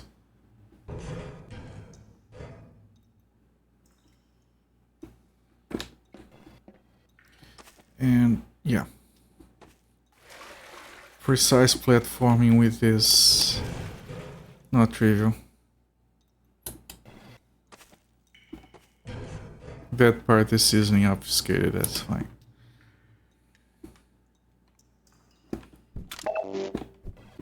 And it's just a general tone where he says, yeah, he's pretty expensive and maybe you should just start saving for a nice funeral. That kind of dialogue on an SNES game is so out of place, it's amazing.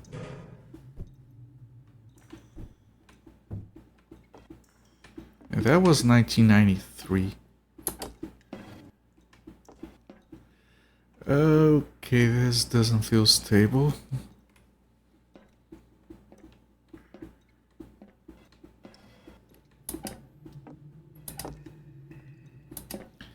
This is not where we have to go, this is just some bonus stuff, whatever.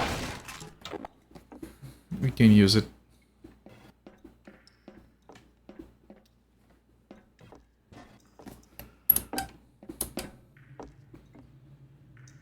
Okay, where do we have to go then? Can you fall down now? I want to fall down, please, thank you.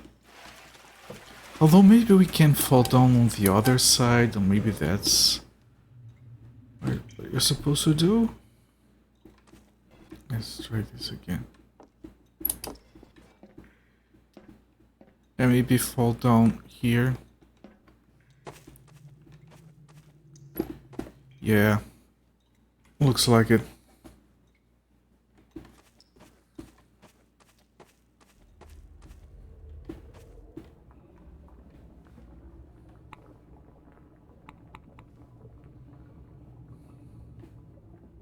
Right, that should be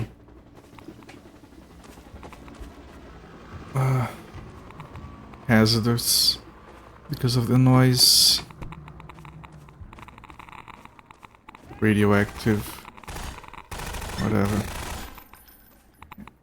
Hey! You're Freeman, aren't you? We got word you were coming. You got here at a bad time. Black Mesa East to Station 6. Do you read? Dr. Freeman is on his way downriver. Lend him the airboat and give him all the help you can. Repeat, Gordon Freeman has returned. It is critical he reaches Black Mesa East. We've got some ammo in those crates over there. Help yourself to supplies and keep moving.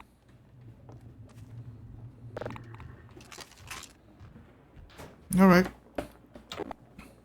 Quick save.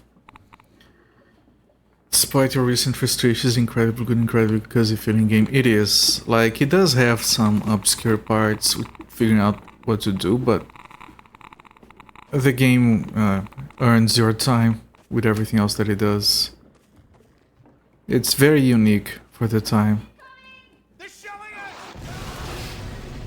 Oh.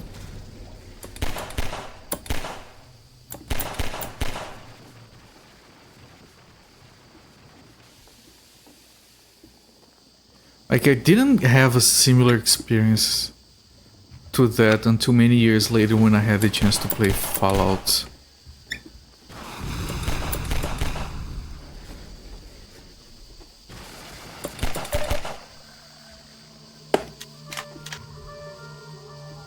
By the way, I was so excited the first time I played Doom, because I had always heard about it. And then I finally played it and it was indeed as good, if not better than what everyone said. You know what was my first version of Doom? I did not have a PC at the time.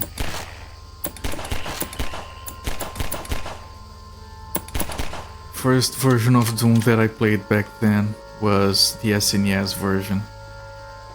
I rented it. It was a red, bright red cartridge. And I loved it. Although it's supposed to be bad, I had the time of my life playing it.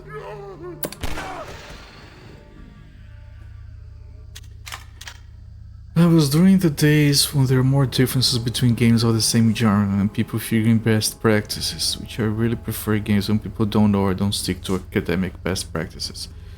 Yeah, it's part of that thing of trying to please everyone instead of having something that is more unique.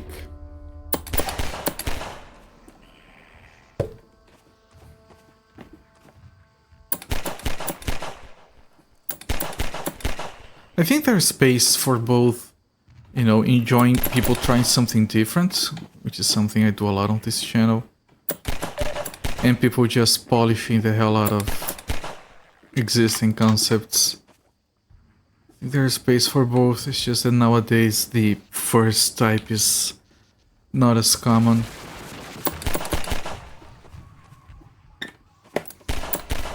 I mean, people are trying different things when it comes to like live service and multiplayer, but I don't care about those, so...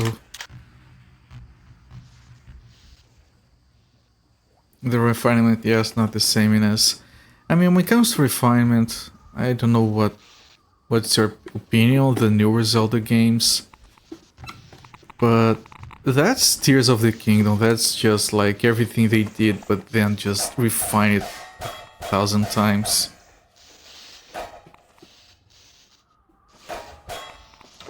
And you can tell that it took them many years to build that game.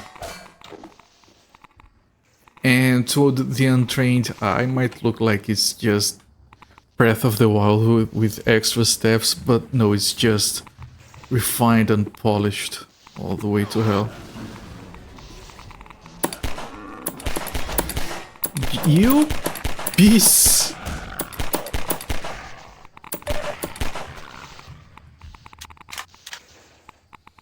I've only played a significant amount of one Zelda game. Top few, yeah, no, there exists 4 genres of Zelda games. You have the top-down view, which is like Zelda 1, Link to the Past, Link's Awakening, Link Between Worlds, most of the DS games if I'm not mistaken. You have the side view Zelda, of which there is only one, Zelda 2. You have the 3D Zelda games, which are from Ocarina of Time to Skyward Sword. And you have the open world Zelda games, which are the 2 most recent ones. It's a very different genre to the others.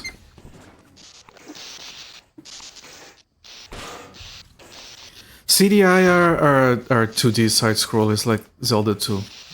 I did forget to mention those. No, one of them is top-down. 2 of those are Zelda 2 style side-scroller, which is a style that I really like,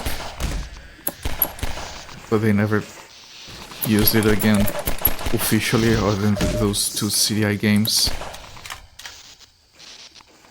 Other one is top-down.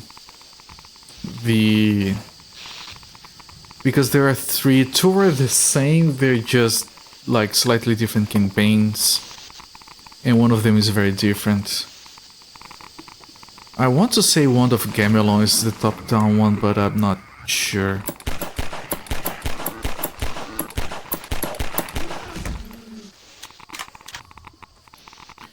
Yeah, those are not playable games, I don't think, Musifate.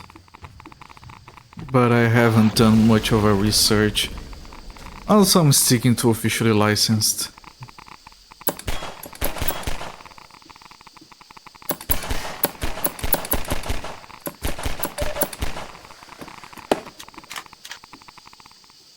Okay, that other one can go fuck itself. I'm not gonna go after it.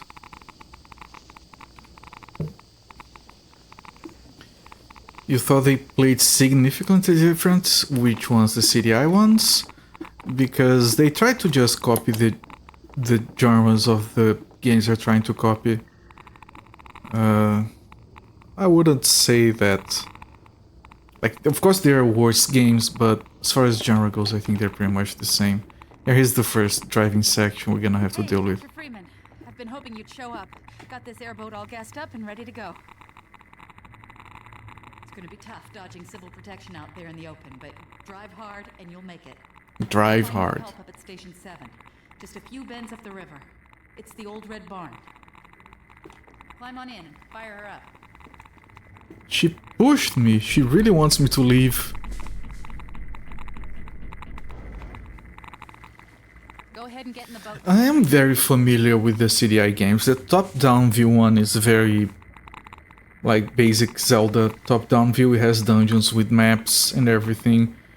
The side view ones, Climb on in and fire her up. yeah, they're missing some key elements from Zelda, like... Yeah, but they're the same genre. I wouldn't say they're different enough to warrant a different classification. Okay. You'd better get going now. Ah, that's a problem. Okay, you have to use the strafe buttons to... Alright, this is going to tire my hand a little bit. I'm gonna put down a save here. I'm gonna pause the timer. And before we do this section, I'm gonna take a quick break. Rest my bones, have a drink. Hang on.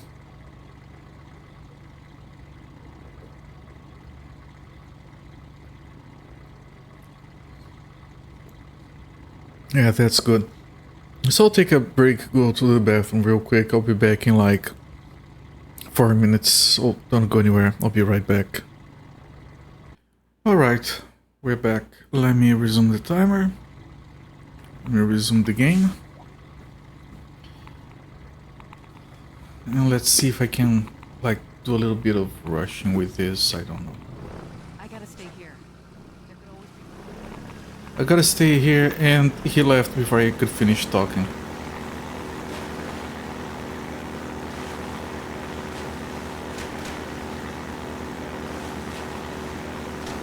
I remember you had to like get off the vehicle for certain parts.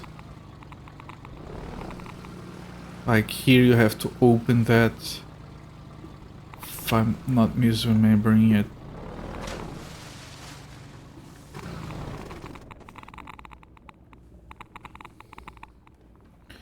As far as Zelda goes, I think that it's very obvious to say that the two new Zelda games are very different from the previous 3D Zeldas. And they're kind of divisive. Thanks, Musifate. They're kind of divisive. Some people think that they're generic crap. Some people think they're amazing experiences. To me, those are some of the best games I've ever played. Like, it had been a long time since I've been on a video game world where I wanted to get lost in and just look at everything.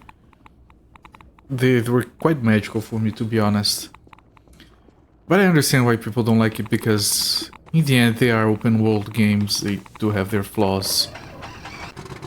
But I did think they were awesome. As far as traditional 3D Zelda games go, and I think not a lot of people share my opinion, but I think that Skyward Sword, which was the last one in that style, might possibly stay the last one, because they might just do open world games from now on. I think Skyward Sword is by far the best out of all of those. And that's from me. I freaking hate motion controls. That game just goes crazy with motion controls. You need the Motion Plus to play it. Unless you're playing the remake doesn't need all that. Like, Musifate, like, in all honesty, I know you don't like open world games, but those Zelda games, like... Because I think that open world games fail to do is to have you be like, oh, what is this? What is that? Everything in that game feels like a mystery. And everything is a mystery, and every mystery is solvable. It's just like, walking around, oh look, here's a statue. Oh, here's another statue. Well, only one of those is holding a sword. If there's a sword on the ground, if I pick that up and put it on the hand of the other statue, yeah, it opens a passage, you find a new armor piece. It's everything about that game. It's insane like that. Every little detail is a thing, and it's chock full of all of that. It's just... And the ending sequence on Tears of the Kingdom, holy shit, man. Those games were magical to me. And I've been over open world games for a long time and still... Like, I thought I played it for only a little bit, and then at the end I see I have like, what, 120 hours? And I was not taking my time because I had played the Breath of the Wild, so a lot of the systems I was already familiar with. And like, those were the fastest 120 hours of my life. Barely seen it go. Where did you get the impression I don't like? You hate... I know it's not because it's open world, but I get that impression because of you talking shit about Spider-Man. Which I found to be a competent, however you pronounce it, open world game.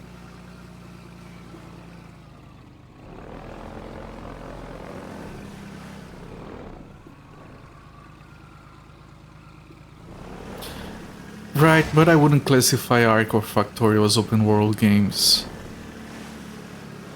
In the traditional sense. Yeah, I know you don't like it because of taking control away from you because of the cinematic feel of it that you don't like. I would hazard a guess that outside of like the very initial parts, which are kind of a tutorial, these other games don't have that same problem.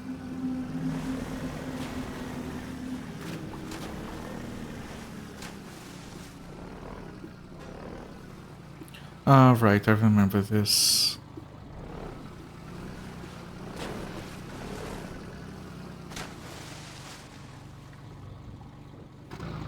Prototype is amazing. Yeah, Prototype is one of my favorite games in that style. Infamous is pretty good as well. Prototype is slightly better, in my very humble opinion. Okay, how can I do this? Okay.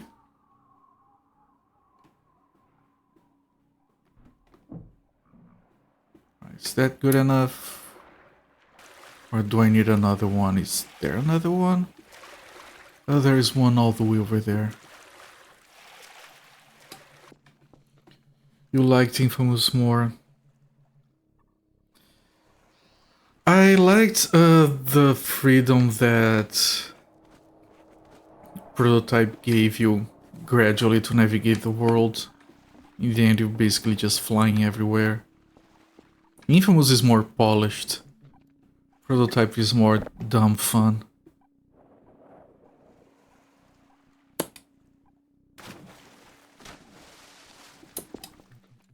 But yeah, back to Skyward Sword. I think that game has easily the best dungeon designs on any Zelda game.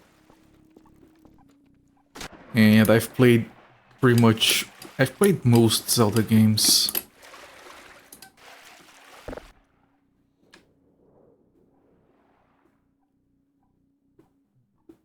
And it has one of the most interesting storylines. And if you can get over the motion controls, it has some of the most interesting boss fights as well. And it just looks and sounds so good. Like one of those rare occasions where you can say, yeah, this game looks like a painting in the good way. Because people throw that around, every frame is like a painting. Yeah, fuck off, that's not true. But Skyward Sword did feel like a moving painting a lot of the time.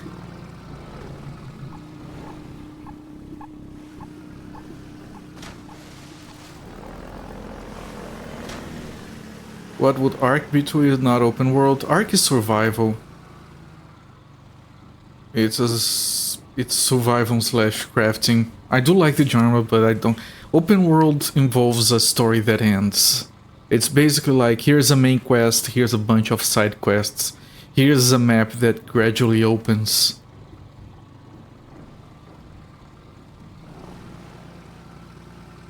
Like, GTA is open world, Red Dead Redemption, and Spider-Man, and Assassin's Creed games.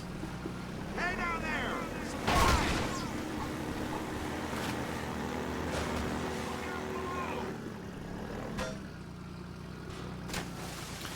Subnautica. I haven't played it. From what little I know, I would classify it as survival. Because like having like an end goal doesn't make it like open world games are story driven. Survival games are make your own adventure in your head kind of deal. Usually they have like multiple maps or map generation.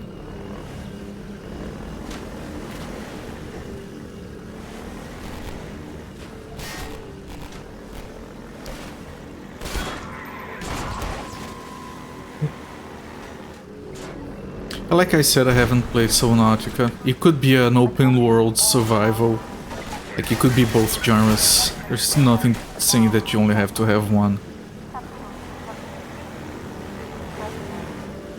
It's just that I don't consider like games that are mostly sandbox to be open world games. Like for me, open world defines a very specific kind of genre.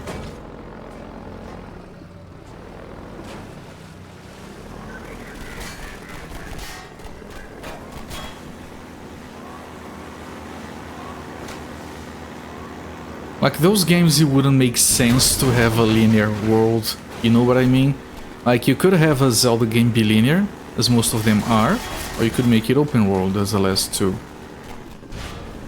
You can't make a game like Ark or Subnautica or Factorio be a linear experience with a preset world, with specific characters and quests. Your distinction is usually that open world feels too constrained to you, sandbox is not. That's another one. Yes. You prefer the extremes. Yeah, that's why I consider you not to like open world.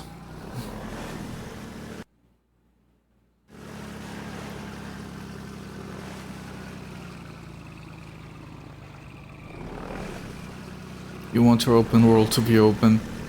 The thing is, when that's what I was trying to get at. When people talk about open world nowadays, they're talking about games that you could look at it and maybe it's not open world. It's not like games where it's obviously open, like most sandbox games. I don't know if it makes any sense the way I'm saying it. Elder Scrolls are open world games. You have a main quest, you have a bunch of side quests, you have main characters, you have very closed and limited story set in the world and not making...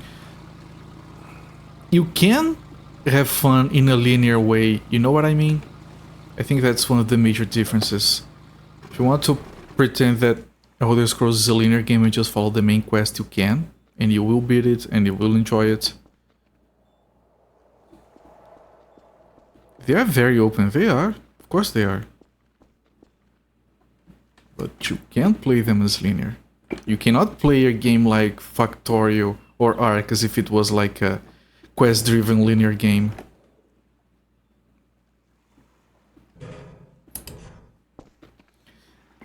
I think that's one potential distinction. I see open world games as games that you can ignore that they are open. Jesus. It's more open to what you call open world.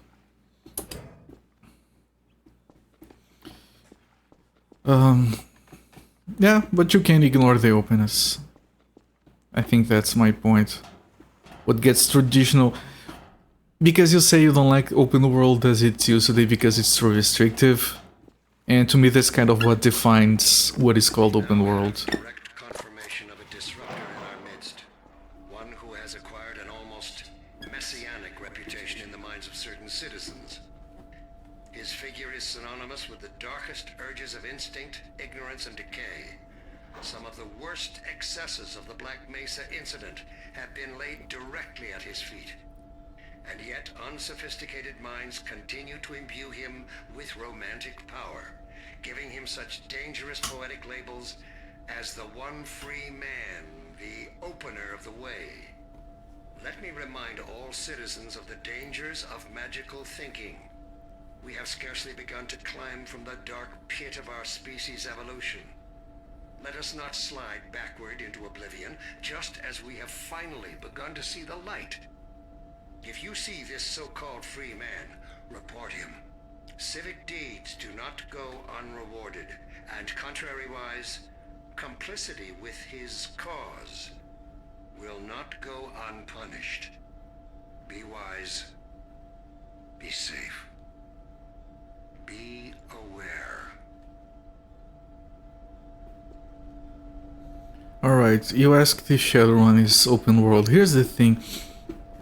I think the main snag we're hearing in our discussion is that you're looking at open world as like what the expression open world means and whether it would apply to a game or not. And then yeah, a lot of games that you consider open world can easily fit into that. I'm looking at the tag open world as it is used in modern gaming today because it defines a very specific kind of genre.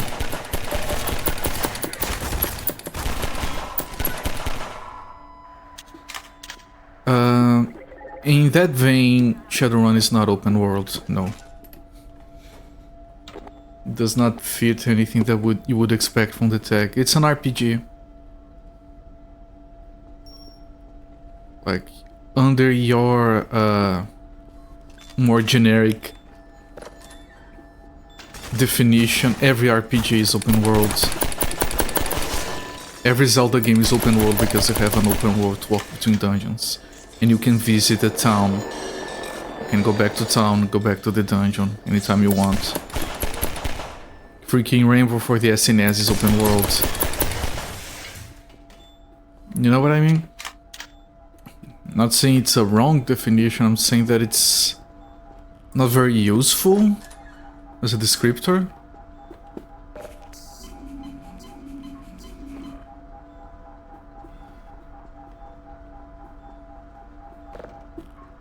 I'm just trying to be practical with the descriptions and tags.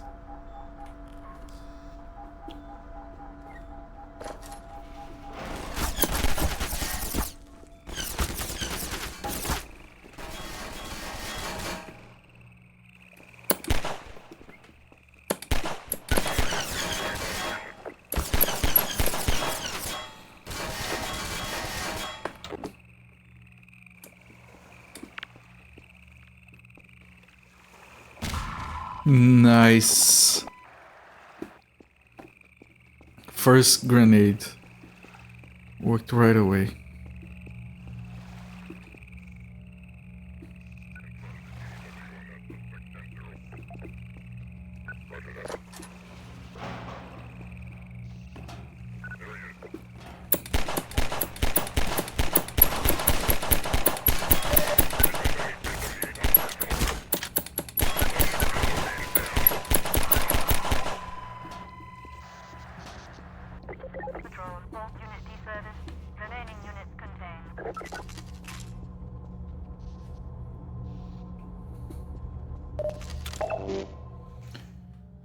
If we were going to evaluate SNES Shadowrun further, I think that it fails to have, like,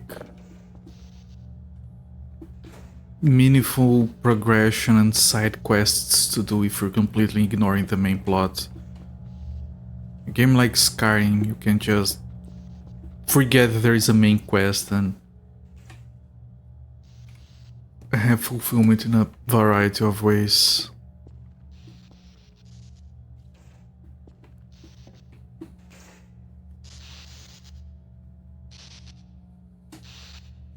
Right, I think that even with my modern definition of open world, there is a lot of leeway in what a game can or can be. Hello there, Happy Cakes. Ma, Gilbert is doing it again. I am. This doesn't look good. Can I just break it? Hello there, Happy Cakes. How are you doing, my friend?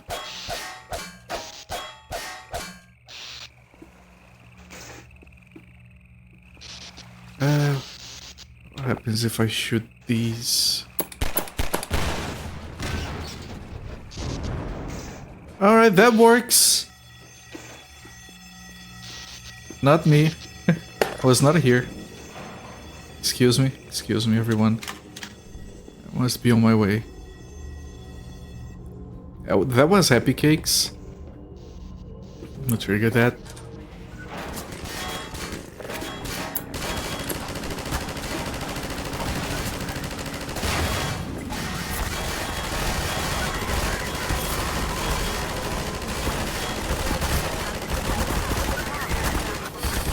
You fuckers.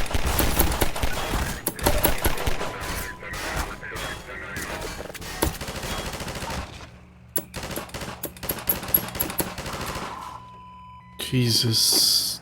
Can I grab some health from back here?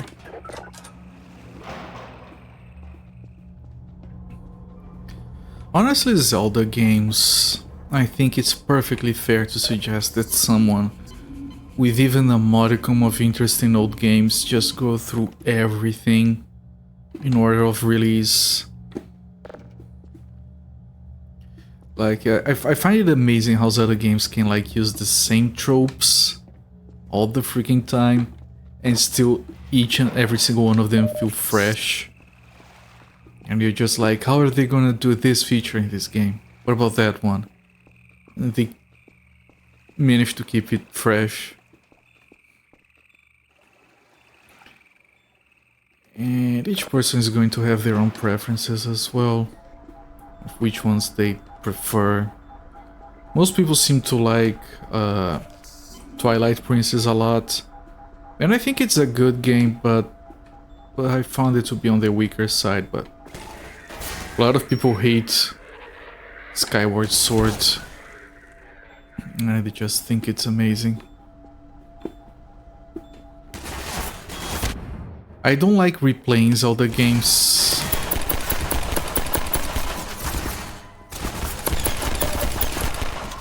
But I would rather replay Skyward Sword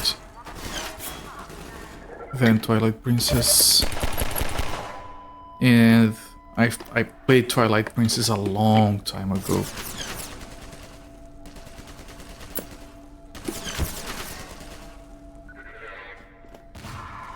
Get wrecked. Link to the Past is amazing. In every sense of the word. Like, that game, there is a reason it was as successful and relevant as it was.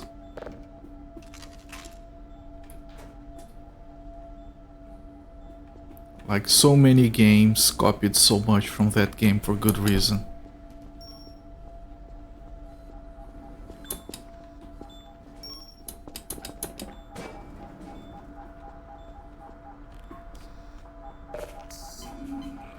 Zelda 1 is a very different game.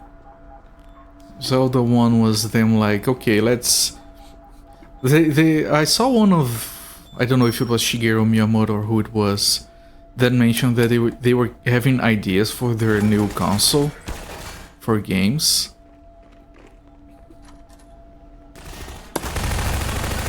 Whenever they had a new idea, oh, we could have this feature. And this is from them saying it, where he said, oh, is this a Mario feature or is this a Zelda feature? So the game is kind of a mishmash of random ideas. It's a little bit too cryptic, even for Zelda standards. And a little bit too difficult. The dungeons are a bit awkward to navigate a lot of the time. Like, it's great if you're used to the game, but for a new player it's a bit rough, not gonna lie. It's very good, it maybe didn't age too well. I did play through it recently for the first time. When I say recently, 3-4 years ago maybe. 5. I did enjoy Zelda 2 more than 1.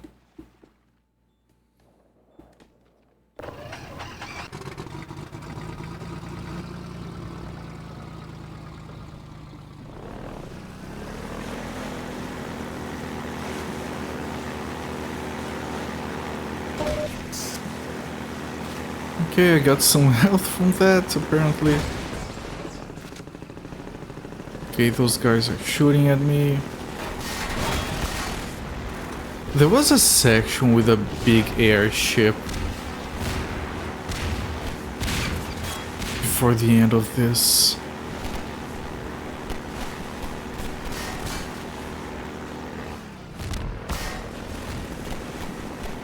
Information where to bomb. I don't know, I got used to just trying every wall whenever I could or got stuck. It's one of those games... okay, I'm dead. I shouldn't have done that. Okay, kill me, let me see where the load takes me. It's one of those games where you're supposed to play for a long time. You're supposed to beat it over the course of a year or something. Less nights. Yeah, nights are annoying.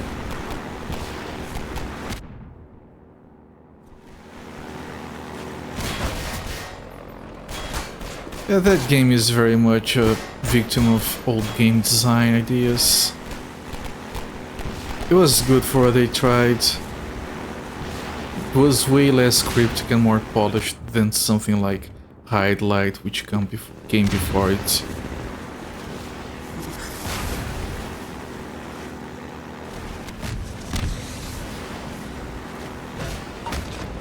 Of course, if you're ever gonna play Hide Light to see where Zelda came up with some of its ideas, don't play the NES version of Hide Light, that thing is shit. 9 out of 10 gamers agree.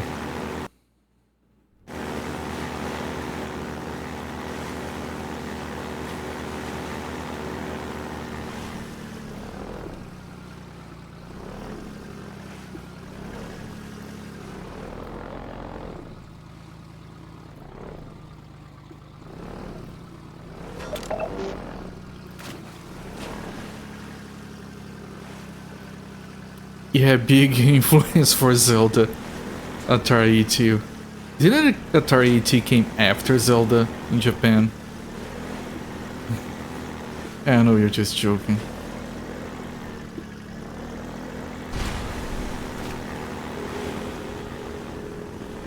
Still, the idea sounds funny.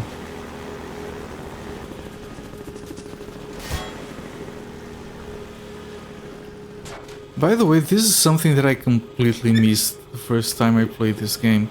First and only time. You know why the water level is so low and everything is so exposed? Because the water level is low and then there are sections that are on the beach. Now the beach is very long because the water is so low. Apparently the aliens were like draining all the water from the planet.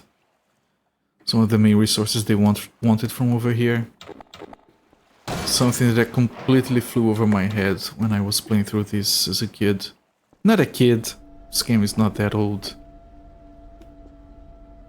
I must have been, yeah, I think this would be like young adult for me.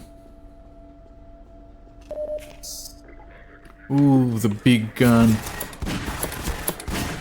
And I miss, and I miss, and I miss. But when I hit...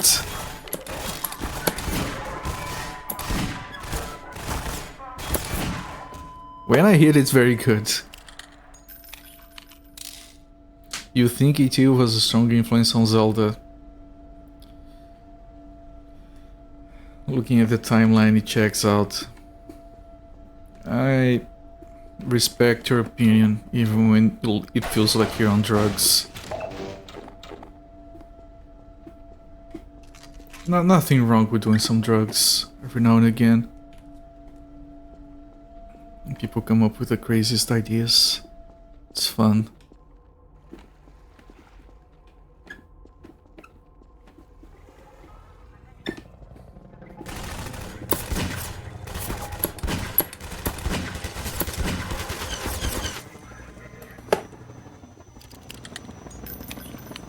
I think there were looking more at, we're gonna talk influence, they're looking more at PC RPGs of the time, especially highlights.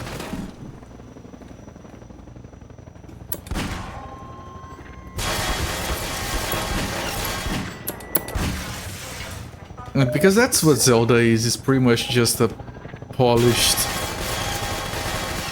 consoleized highlight.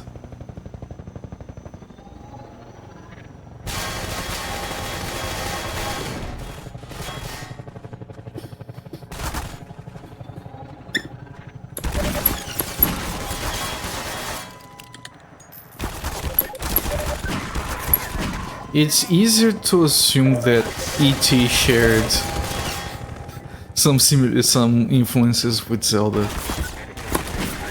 than to say that Zelda was influenced by E.T. But that's just me.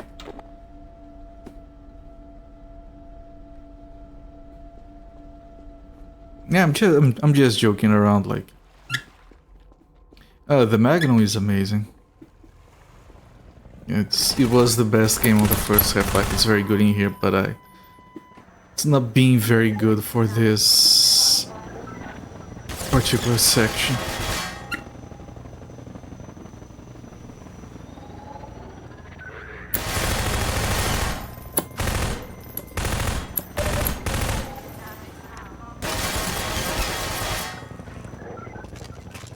But I don't mind being Musifate, I'm just joking around.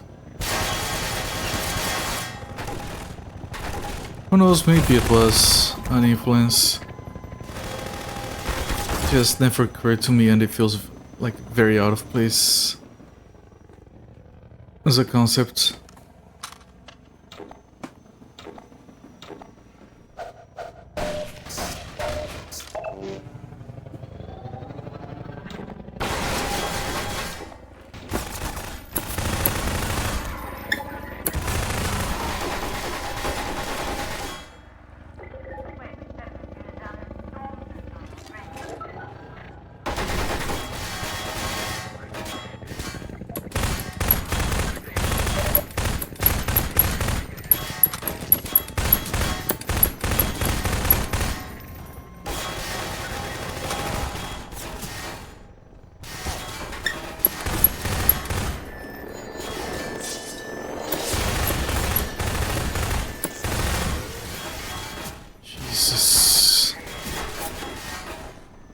Come on, give me some room here, game.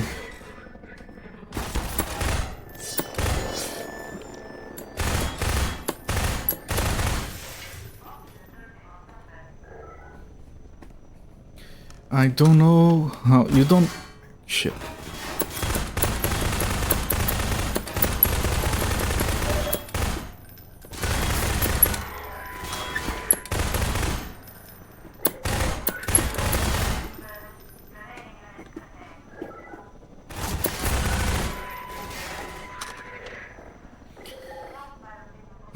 You don't know how I'm gonna do some of the endgame stuff on the guitar, but I guess we'll see. Yeah, I guess we'll see. We did have like some vehicle action already, which was something that I was worried about. Kind of worked so far, but yeah. Which is why I had this as an impossible sub-goal. But I have an awesome community, so we hit it anyway, so yeah. And therefore, here we are. You would love to see Miyamoto confirm E.T. as the main influence for Zelda. That would blow so many people's minds, including my own. Yes, no, it was not for the E.T. game from the Americas. Would never have come with some of the ideas for Zelda. We even wanted to add some FBI agents to Zelda, but we couldn't fit in the budget.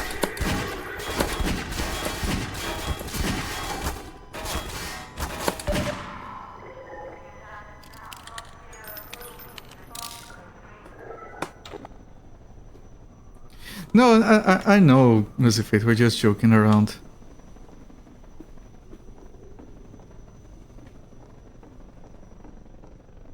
But Adventure is also a very good point. That game was way more influential than people often realize. Freaking loved that game as a kid. I never played ET as a kid. I've never played ET, period. Why would I do that? But I played a lot of Adventure. Adventure was very influential. I just find... I don't know, I'm probably wrong with this. I find strange the idea that Japanese devs would be influenced by Atari 2600 games. I feel like they had their own thing going over there. They didn't really care much.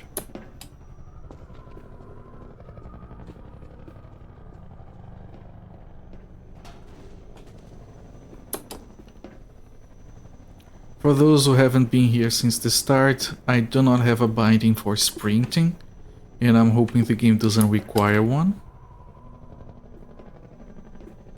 So far it's been fine. ET tried, like, the problem with ET is, here's a bunch of good ideas, we're going to implement all of them as quickly as humanly possible. And now we need just 2 more weeks to make sure it's not completely broken. And the publisher was like, nope, out the door it goes. Like, ET, seriously, you give those devs, because they did a lot, like, you... Developing for the goddamn Atari 2600, like, dealing with the scan lines, just chasing the beam all around, was a freaking nightmare. Like, those devs were incredibly smart. You give them another month and ET comes out as a masterpiece. Not even joking. It's not even that broken, it's a little bit broken, just enough to make it very difficult to play.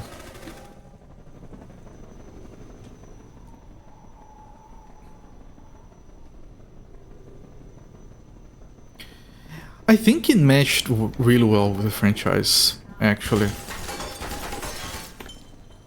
Because it's about adventure and exploration and mystery. But I do agree with you guys that it gets a bad rap.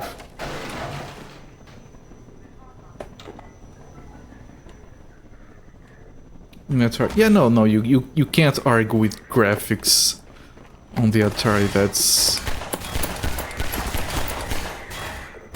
like, they did the best they could.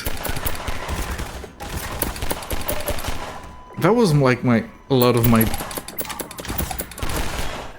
early gaming was on an Atari 2600. And that was like around, what, 89? 1990? Because everything here was delayed.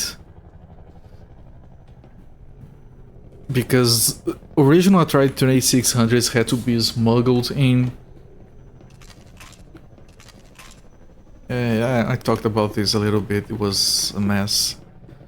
But I did, I have fond memories of my Atari 2600. Some of the games on it are still some of my favorite games of all time.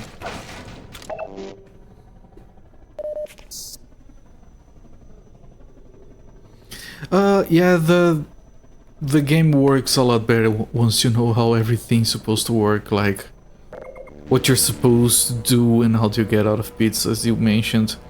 You know what is a game that is completely jacked until we realize how it's supposed to work?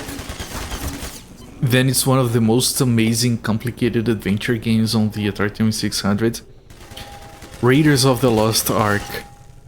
That game follows the movie, and it has the most interesting puzzle solving and adventure type stuff on an Atari 2600 game. And I managed to figure like half of the game out without a manual and without knowing English. Well, not that the game has any text. The game was so complicated that you needed a second controller to manipulate your inventory.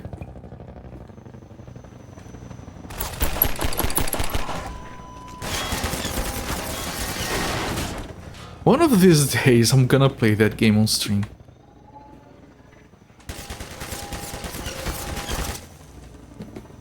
Yeah, I wanted to quick save, but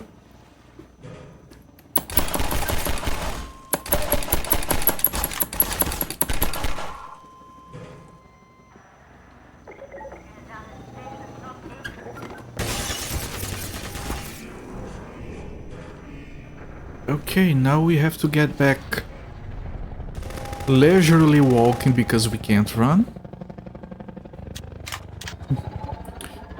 Sir, that Godard Freeman, sir, that you taught us to hunt, he's just leisurely walking everywhere. Just taking a casual stroll. What do we do, sir? We can't stop his walking.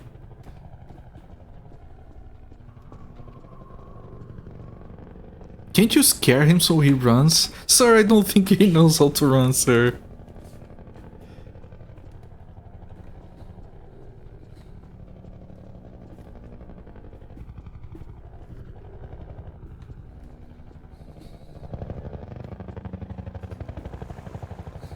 He barely knows how to aim a gun.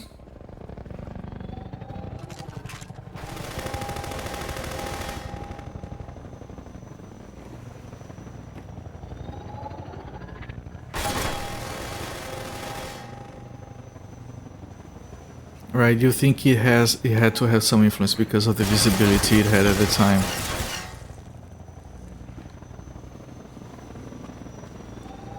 Like I said, I don't know enough to dispute that claim.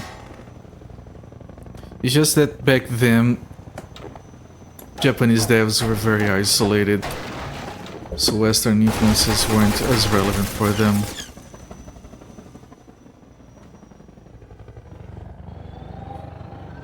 Just like Western audiences had no knowledge of Hide Light before it was released for the NES, which is a bastardized copy, and no one would be influenced to develop anything by that. It came after Zelda, right? In the US.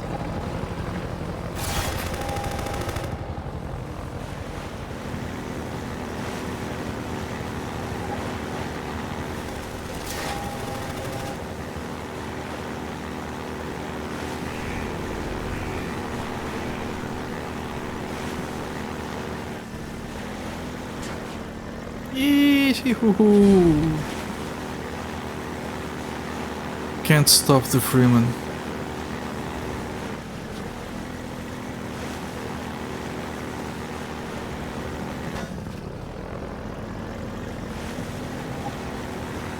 I've seen that as well, Musifate. You do make a few fair points. I'm not saying it's impossible.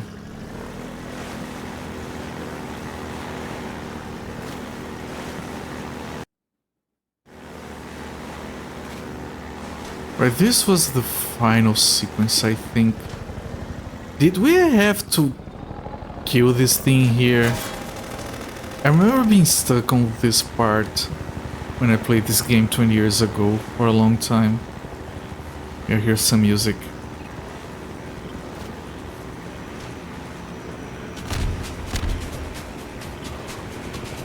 Ow, ow.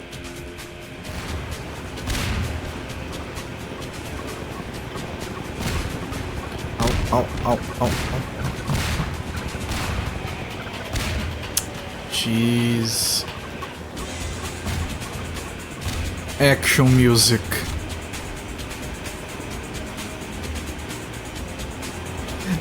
I think I've said this before, this music is very good. I don't know why it feels out of place for this game.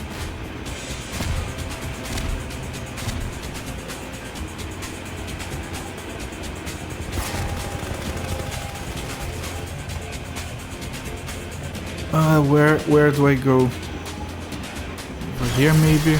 Yeah, probably.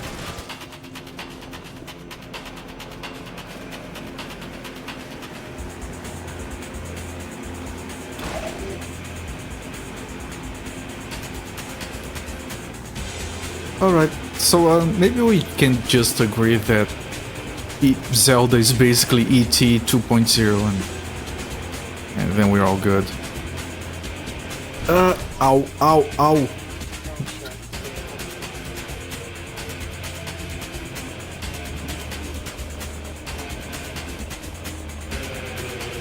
Oh, okay, let me try from back here.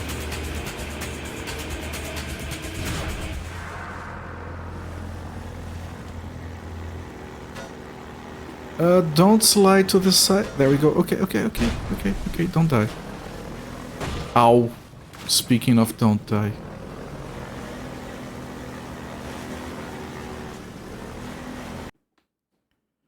Okay, that section is not done yet, okay.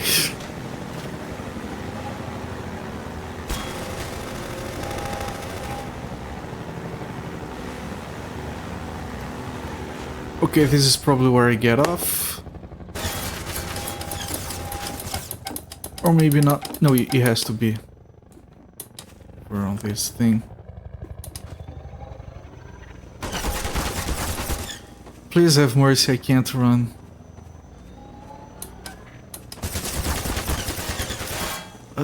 Please. I beseech you. Maybe we shouldn't have gotten off the boat. Okay, I'm gonna let it kill me and see where the save file takes me. I might have taken the wrong turn in Albuquerque.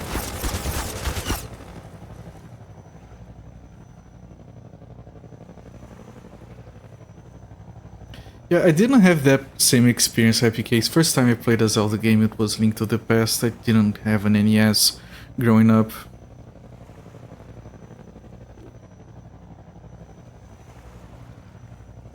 I mean, in the United States, Rambo was released before Zelda 2. Can you kill me? So I would say that Zelda 2 just copied Rambo.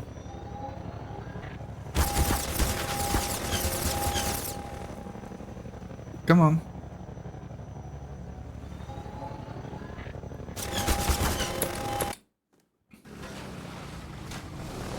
Okay, I probably just messed up a turn somewhere.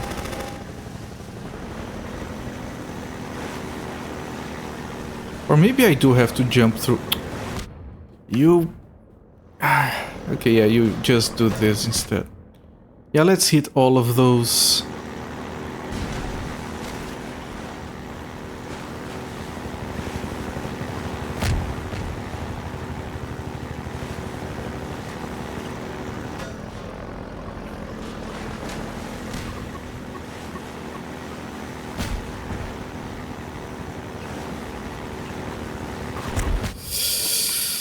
God damn it. Where am I looking at?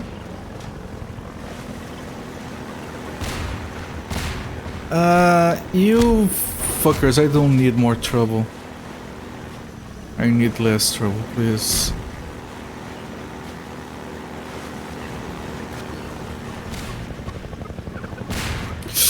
Ow, ow, ow, ow. Please make a nice jump. Maybe we didn't have to have a nice jump. Shit. Ow.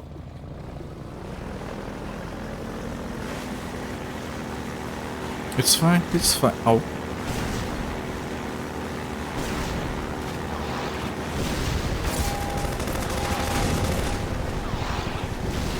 That's excessive. And I can't go. I thought I could go under it.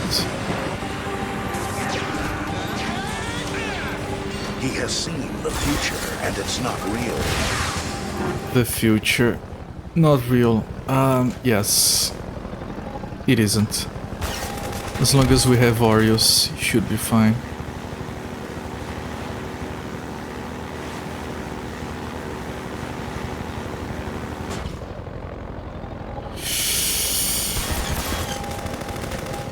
Can I please jump through this somehow? I'm almost dead. There we go. Goodbye.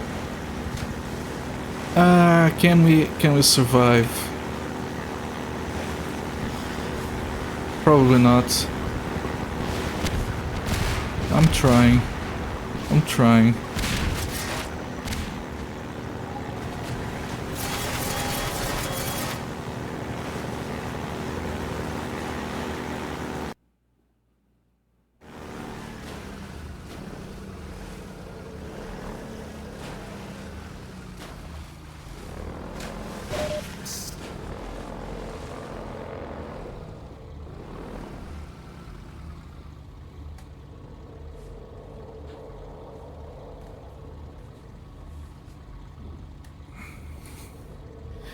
Again, like I didn't play any of these games back then, but I am aware of the release dates. And UET was 82 or 83. Right, this was a physics puzzle, I remember this. You had to put this in here, I think.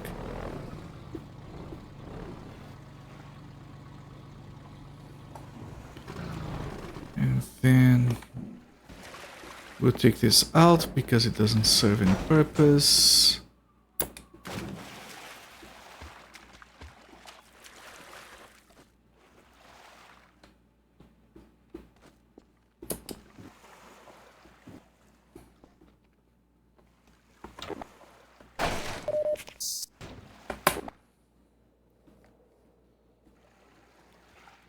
Okay, what about this? What?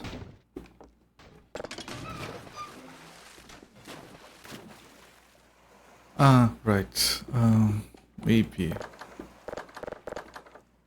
Maybe nothing. I think I just have to like throw a bunch of shit in there. When you say the rainbow thing, it sounded like you were doing a joke about it coming after Zelda.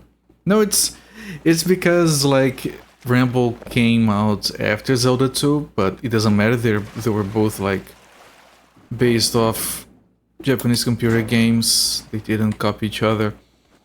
But if you lived in the United States, you could have felt like Zelda 2 copied Rainbow because it did come before Zelda. In the States, specifically. But I'm mostly joking. That's what I do over here. I don't have any authority to do anything else. What else can I throw in there?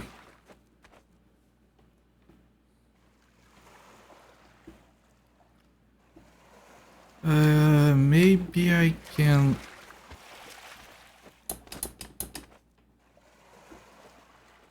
I did play it on stream.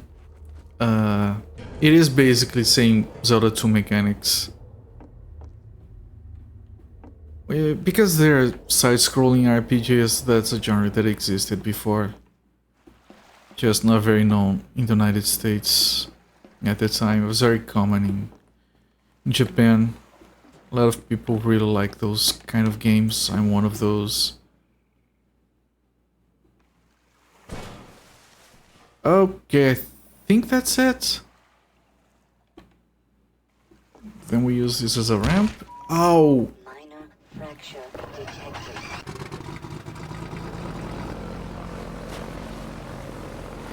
Rambo is a lot of fun, actually. Like they were, yeah, we're gonna do like this random American property.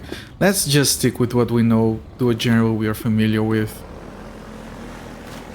It kind of doesn't fit the movie very well, but on the other hand, they follow the movie pretty closely on a lot of points. Turns out it's actually a very fun game. I always wanted to play it, I'm glad I did.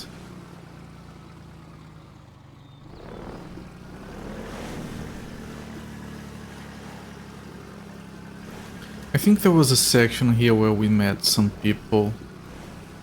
Yeah. Hey! You're Freeman, aren't you? Well, I wouldn't believe it if I couldn't see it with my own eyes. Dr. Gordon Freeman himself.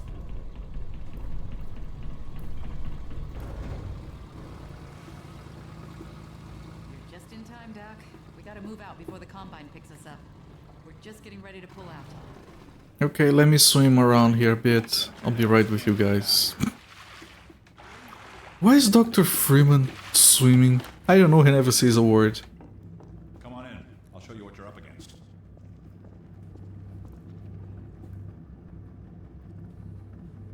He did capture the setting fine. If you don't recall about the finer plot points, do you remember the speech at the end of Rainbow 2? I think it was Rainbow 2, if I'm not mixing up the... Like, what do you want, Rainbow? I want what they want! For my country to love me as much as I love it. They had the same speech word by word, word for word in the game at the end. Was really surprised by it. Come on in. show you what you're up against. You said that already? Here, take a look at this.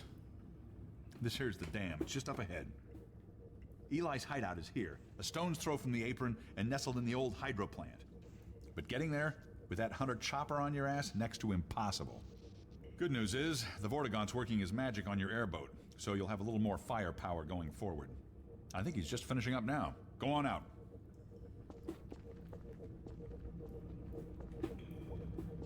That speech was really became famous down here because during COVID, a president at the time said that you shouldn't take the vaccine because it could turn you into an alligator. His words, not mine. And so there was like a meme with that scene from Rambo where he says, I want what they... Yeah, I'm not making this up. And then he says, I want what they want, to be vaccinated against COVID. That's what I want. And then when he's walking away and the commanding officer asks, what if you turn into an alligator? Rambo doesn't look back and answers, then I'll be a vaccinated alligator. And they got like the best dubber. He really sounded like our dubber for Rambo. It was very good. I think I still have it saved somewhere. That gun came off one of the same hunter choppers that you're up against. I always like to bring a little irony to a firefight. Take that chopper down, and you should be able to tear on through to Eli's place. The Freeman will accept this weapon or suffer greatly on the road ahead. You're not confirmed that you aren't an alligator. Yeah, it became a meme for a long time. As one would expect. Yeah, this is the part I was worried about, firing the gun while driving a vehicle.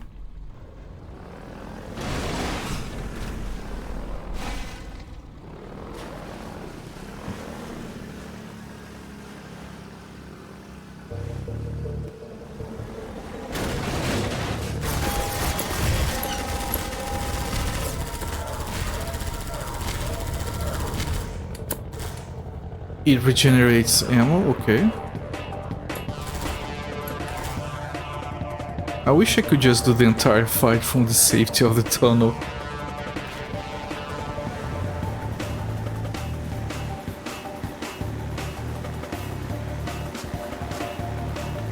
Listen to the jams.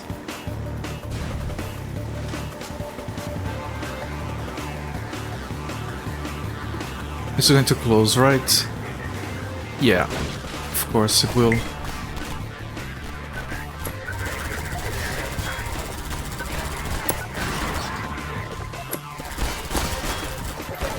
That's pretty bad, not gonna lie. More people. Okay, that's enough from you.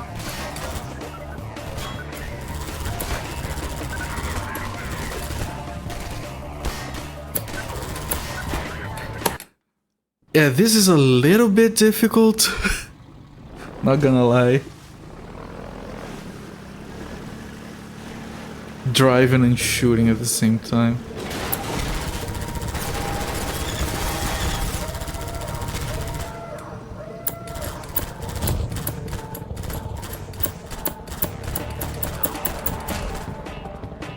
Especially when I don't have a lot of health. Are you a Rambo fan? It's fine. Rambo is okay.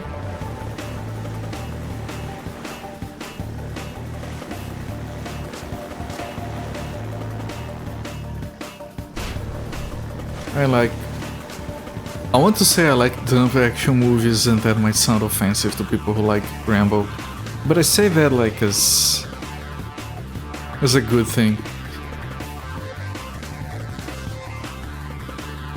I might prefer to get off here. That's pretty bad actually.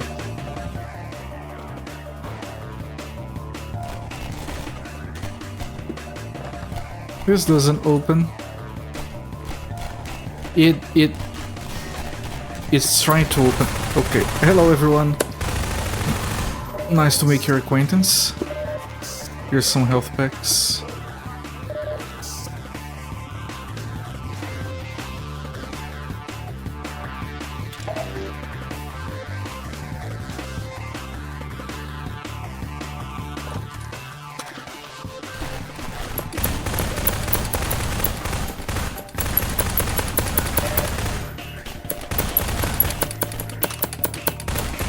Why is the guy hiding right by a freaking explosive barrel? That doesn't seem healthy.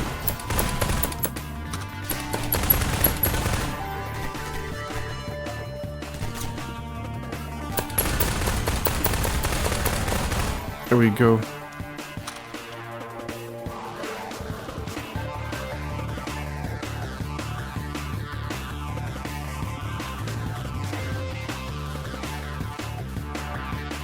Okay, I could go around.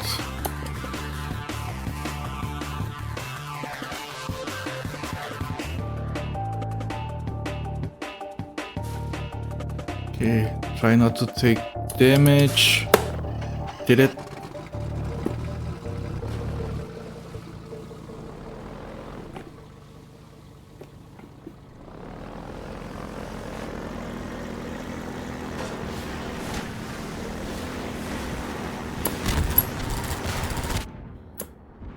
Do we want to shoot this thing? It is blowing up slowly. Yeah. Did you see the new one? Of course not. Is it as bad as it should be, or is it secretly good?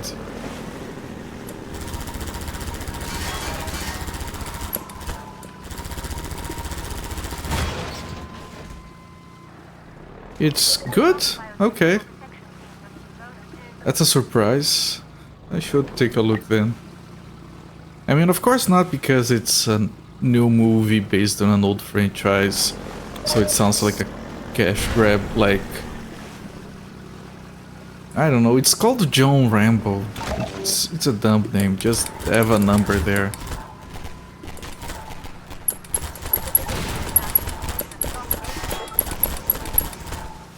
I don't know. I was surprised to learn that the newer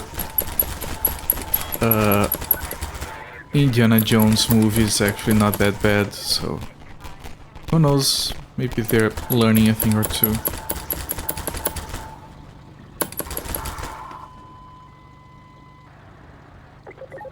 I'm also not aware. I was only familiar with the one called John Rambo, which is kind of a weird name.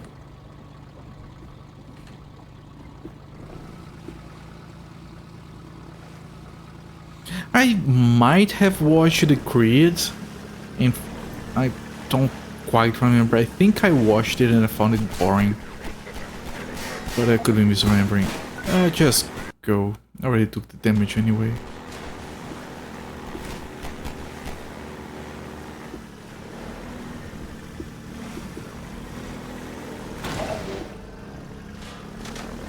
It's like...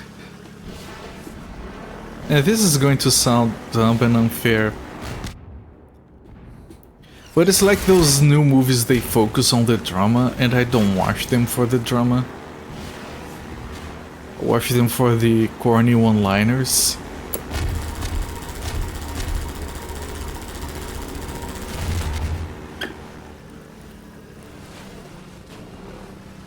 Good storytelling. Yeah, no, that's perfectly fine. Like I said, I'm not looking for good storytelling when I watch one of those movies. So they might be good, but not for what I would want, I guess. But that's a me problem.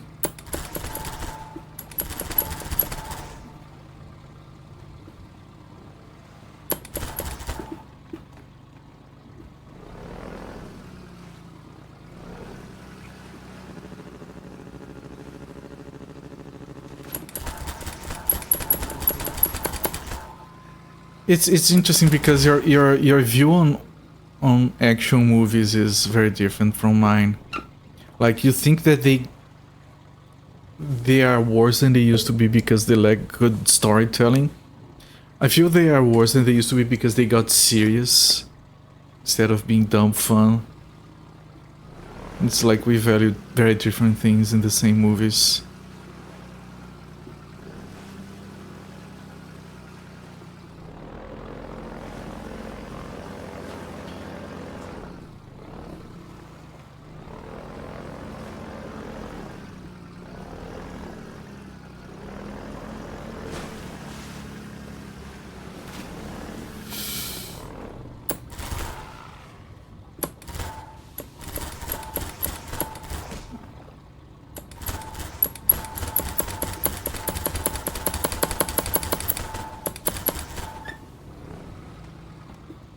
Well, like I said, we have different tastes, we value different things.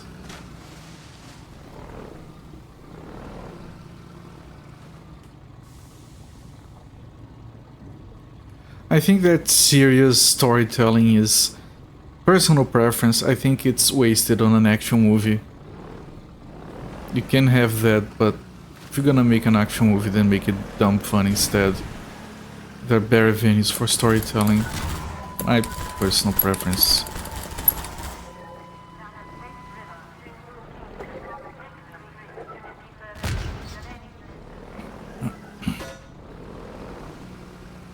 Exceptions apply, of course.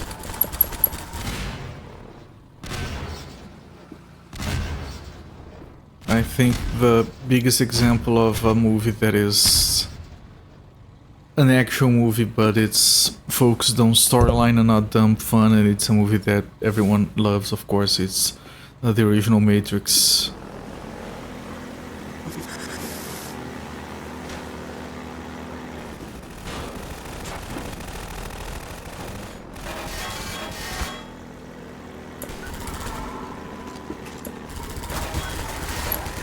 Yeah, that might be a thing, right? Because the original Matrix, as good as it was and as good as it looked as an action movie, if it wasn't for the storyline, it might have been a little bit bland. Storyline and the setting and everything else make it awesome. So I think that movie being turned into from serious to dumb fun wouldn't have worked, for example. And that's maybe what kills so many action movies nowadays. They try to rely on serious storyline, but it's lacking.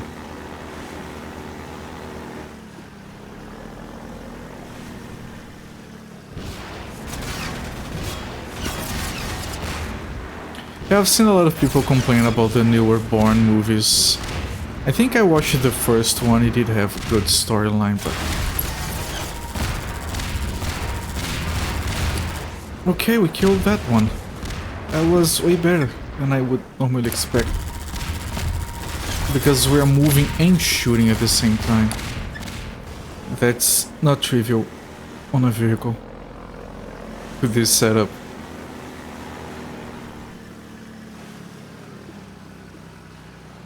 Right, if I'm not mistaken, we had to open this from the other side to move in. I could be misremembering it. Yeah, it was a compelling story, it was compelling characters. It was a very interesting premise. It had everything going for it. Right, then I shoot this from here. And then it opens, and then it almost destroys my thing. But it has infinite health, so it's fine. Yeah, definitely not what you want for dumb fun.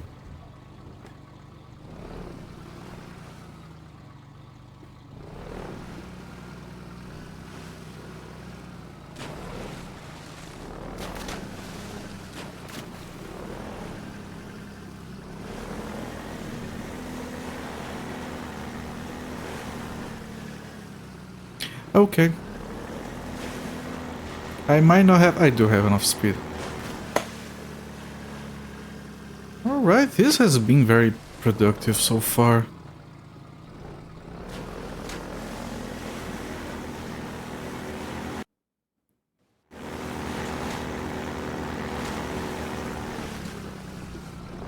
The later Matrix movies, they are dumb fun.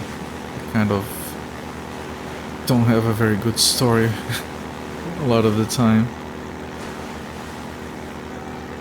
but they do have more action.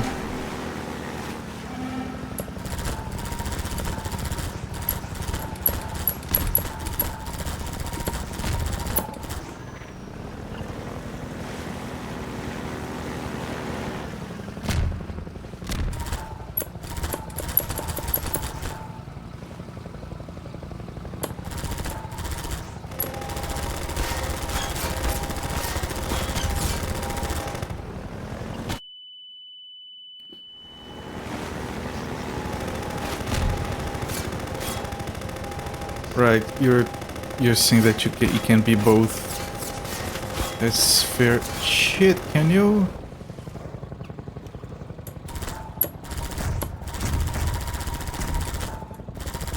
Can you die already?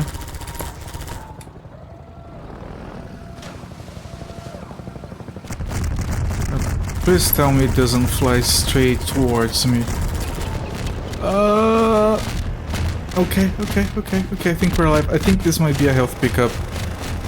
Animatrix was freaking awesome. Was a lot of fun. I think that it has some thinky pieces and some dumb fun pieces. It's really enjoyable.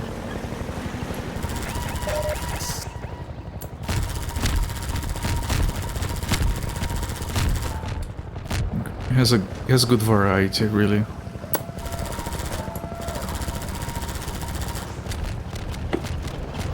Try to dodge all of that. Good.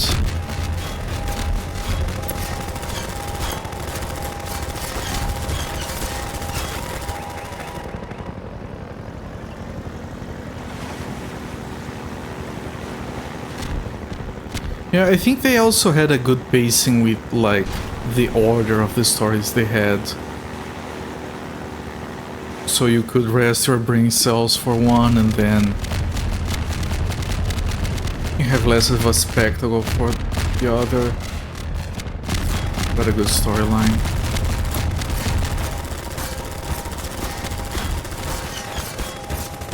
I think either way, whether you wanted dumb fun or good story, you would come out satisfied both ways. And if you enjoy both, then it's an amazing movie.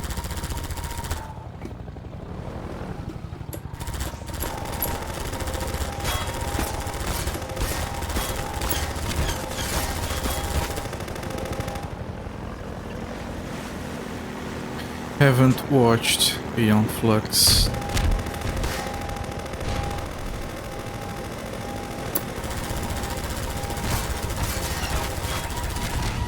Is that good enough? Because we're kind of dead over here. Yeah, based on the music, it is over. I would expect...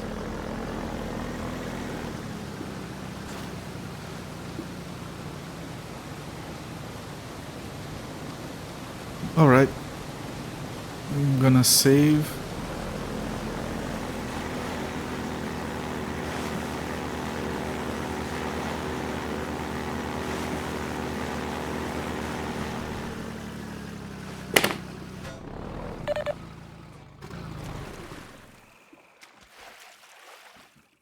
You mean Aeon Flux or Animatrix?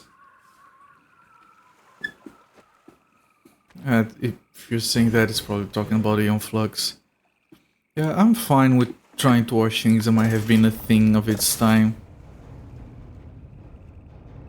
It can still be enjoyable, as long as you keep that in mind.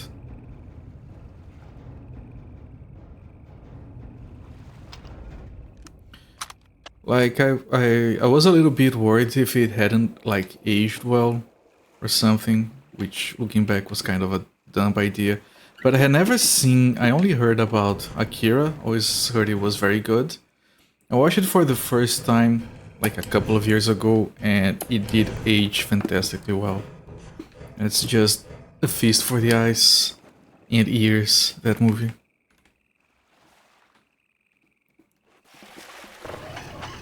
Like the new Blu-ray version on a 4K screen with a nice home theater.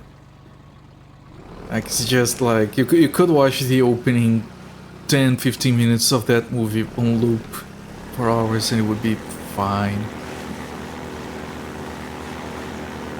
all the like light effects, like the light permanence on the lenses with the tail lights of the bikes on the opening and the music.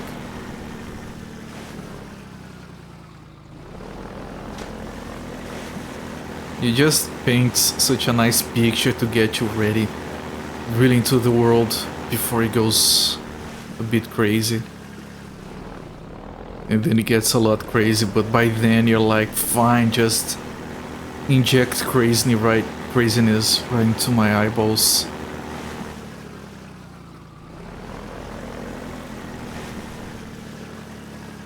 Yeah, that's from when Japan was just spending all kinds of money in dumb ways, so we got to be very happy with some of that stuff.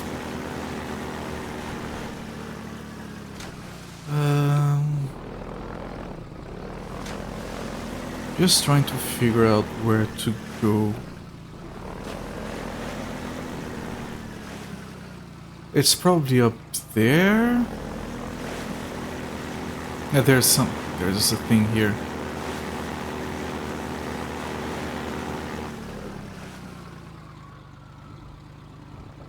There's a point where it loses a lot of people, which point, yeah, I think it varies a lot. If you had like a...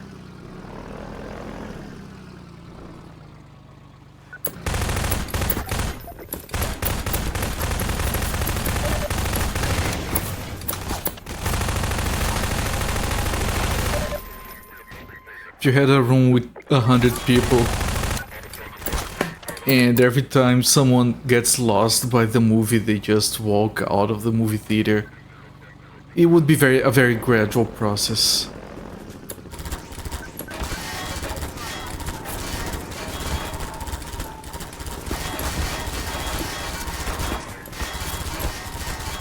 Is it now where it gets like weird horror sci-fi?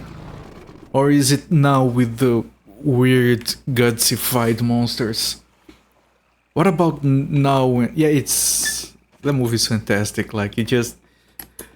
I feel like it very much respects the watchers, the viewers' intellect. And it's like, yeah, you can handle this, right? Because I'm gonna take it further. Right. We cool, because I'm still going. It's amazing. By the end of the movie, like if you finish watching that movie and you start playing it again right away, you're like, wait, it started like this? How did we get to all that?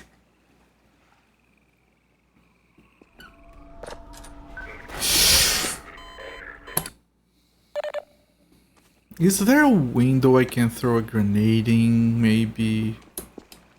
I don't have a lot of health for this.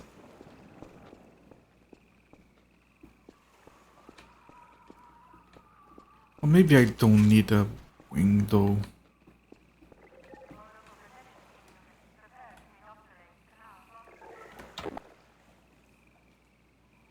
Exactly, you're watching it and suddenly, wait, what am I watching? How did we get here? Who am I rooting for again? I'm supposed to root for someone? I don't even know.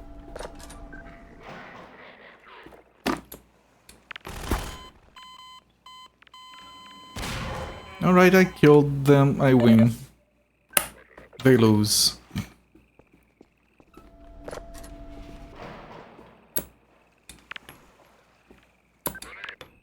I missed that one, I missed that one.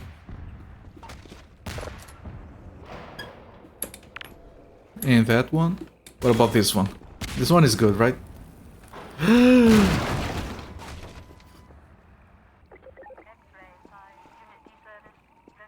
I think there's two people alive in there. That's a concern.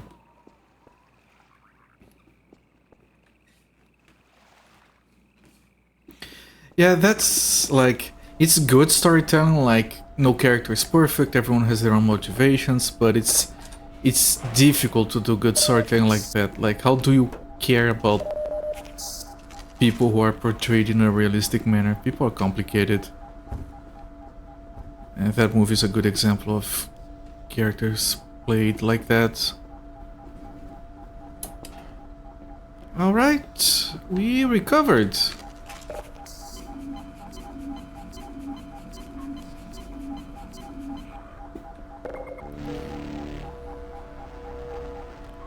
Friendship isn't clear either. Everything is complicated. Humans are complicated. And it's difficult to have a movie show that and still be engaging from start to finish.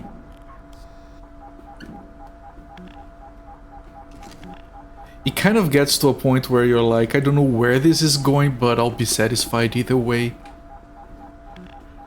I hope the world explodes. That would be good. No, the world didn't explode. Okay, what next can we have?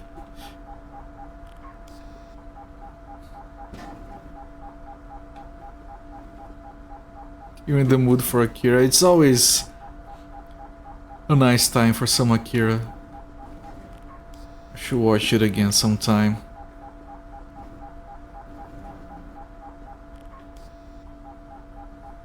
World exploding's the opening visual. Exactly. Like, oh wait, we already had that. Like that era of Japan sci-fi where they were like still kind of reeling on from the idea that things could just explode because of World War II. It's fascinating in some ways. Do I have to activate something here that I'm not seeing, maybe? Nope, not you. I exploded everything with grenades.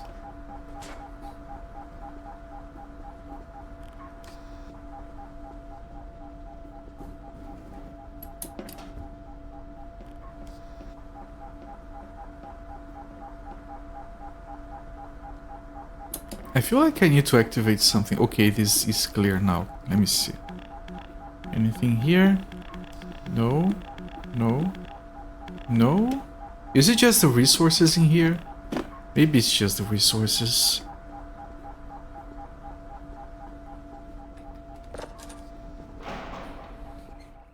Alright, I guess I know what Musifate is doing instead of finishing Shadowrun.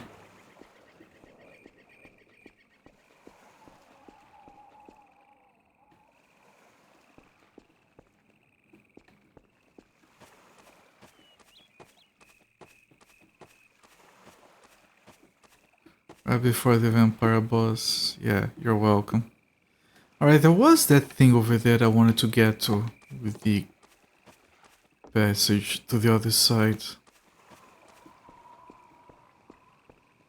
Too much chatting.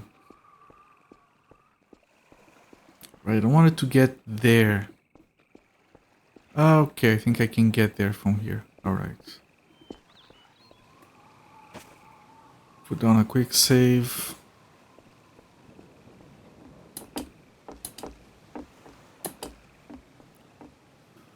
Observation.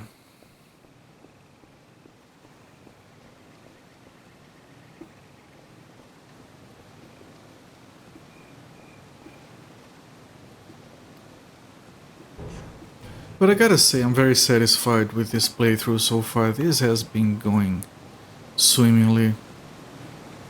Not even having to focus too much most of the time.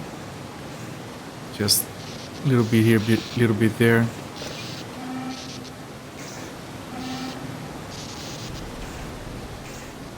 Okay, I think that opened, so I can take my thing back. Before the chatting, I was seeing if you can clear out the crypts of ghouls before the vampire. I think you can. You cannot? Because I remember going in there, killing ghouls, and then heading back because I needed something else for the vampire before going back in.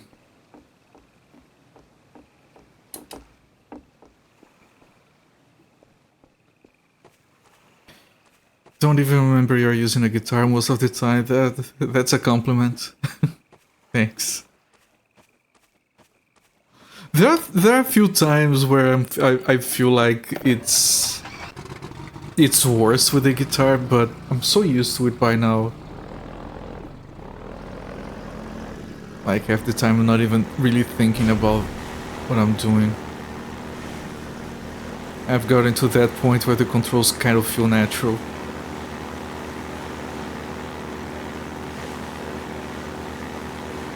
I have to jump here. And it kind of worked. You blew up loading. Black Mesa East. Alright.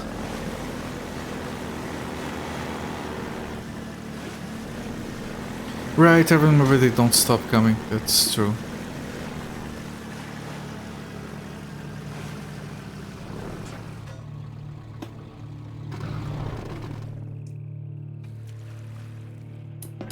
I really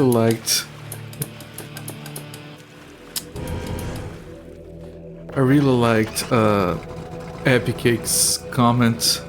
Mom, Gilbert is doing it again.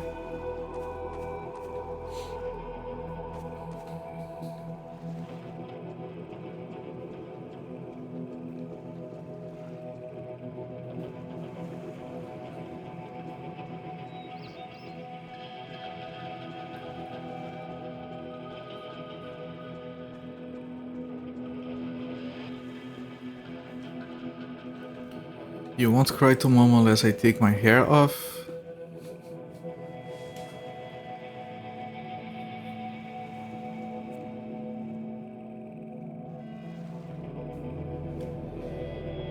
No more Princess Leia haircut for you.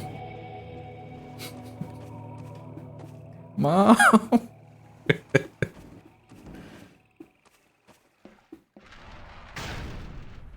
Okay, I'm missing content here.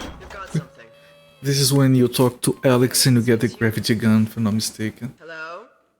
Take it easy in there. You're safe now. You'll have to forgive the scanning process. We can't take any chances. Dr. Freeman? Gordon Freeman? Is that you? You've made it here this quickly. Well, Eli is going to be amazed, not to mention relieved. You got here this quick with the Guitar Hero controller? I've been hearing about you since long before the Black Mesa incident. Oh, Black Mesa. I do so envy you working with Eli and Dr. Kleiner when they are at the top of their field. Ah, there we go. You can come through now. I'll take you down to Eli right away. He would never forgive me if I kept you waiting.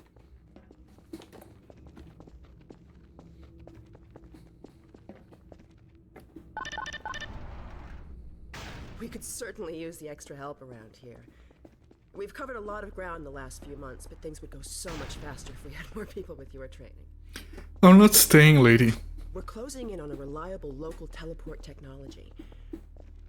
Something the Combine still hasn't mastered. Eli thinks their portals are string-based, similar to our Calabi-Yau model, but they've failed to factor in the dark energy equations. They can tunnel through from their universe, but once they're here, they're dependent on local transportation. If they knew what we were doing with entanglement... Oh. Listen to me, I sound like a postdoc. I'm just so excited to think that we'll finally have the chance to work together. I'm not staying, lady. Where was I? Oh, yes. Dr. Kleiner compressed the Zen relay far beyond anything he imagined at Black Mesa. We've figured out how to use Zen as an unexpressed axis, effectively a dimensional slingshot, so we can swing around the border world and come back in local space without having to pass through. Oh, here's Eli now. All right, good. You keep right up. Eli, look who I found in the airlock. Gordon Freeman. Let me get a look at you, man. My God, you haven't changed one iota. How do you do it? Now, let's see. The last time I saw you, I sent you up for help after the resonance cascade. I never thought it would take you this long to get back to me. Welcome to the lab, anyway. It's not Black Mesa, but it served us well enough. It's going to be a lot more like Black Mesa with Gordon here to help. Right you are. MIT graduates are few and far between. I'm not staying. We'll get you out of that hazard suit and back into your lab coat. No. Let me just finish up some work and I'll see what I can dig up. Dr. Freeman, it's been a real honor. I'm looking forward to working together. Ooh, I sound like a postdoc. God damn it, woman.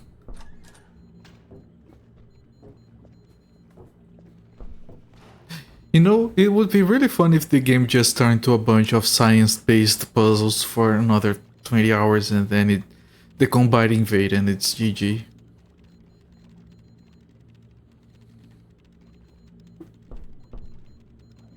Am I waiting? Am I going?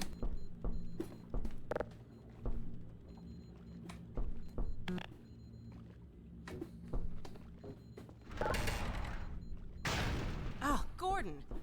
The Vortigaunt said you were here. I can't believe you made it so quickly on foot. I believe he broke your record, honey. Well, he earned it.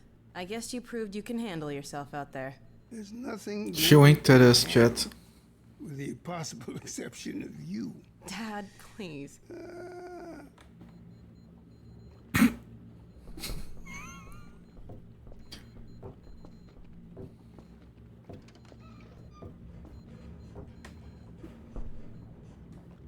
Take a look at this, Gordon.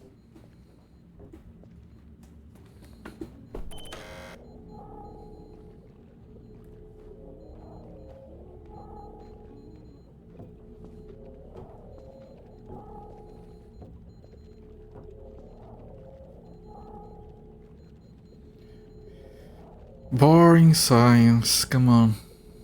Give me the gravity gun. You guys know why I'm here.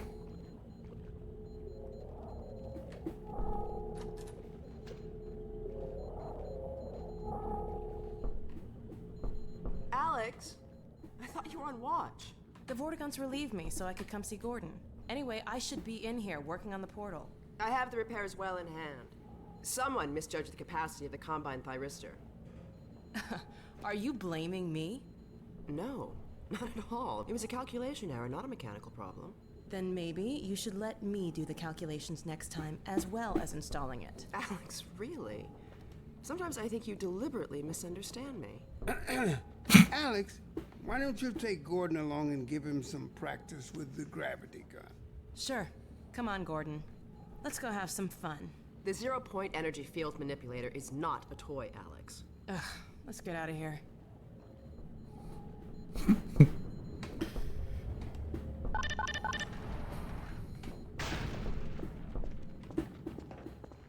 That's a weird way to walk. So I see you've met Dr. Mossman.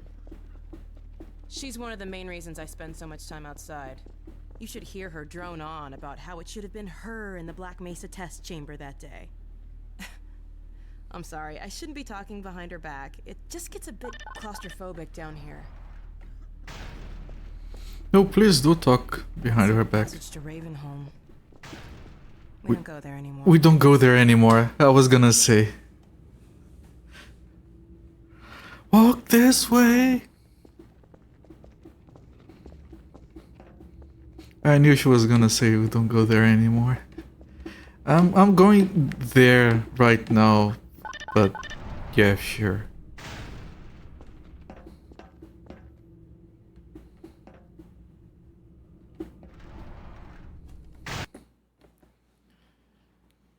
Convenient loading screens.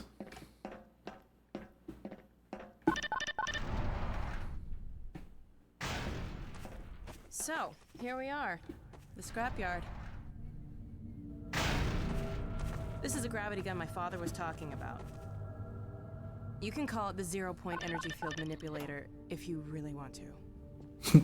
It's designed for handling hazardous materials, but we mainly use it for heavy lifting. Give it a try. The primary trigger emits a charge. You can punch stuff and send it flying. I found it handy for clearing minefields.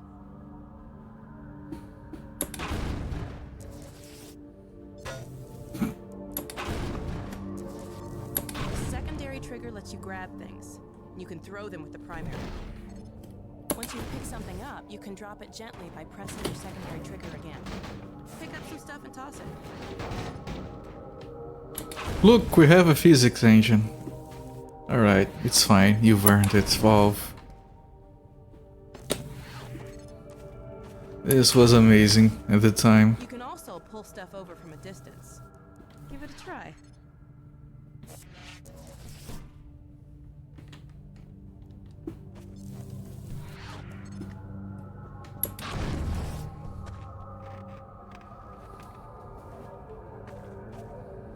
See if you can stack some stuff to climb up here.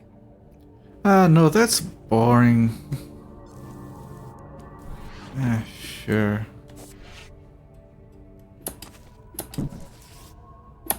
All right.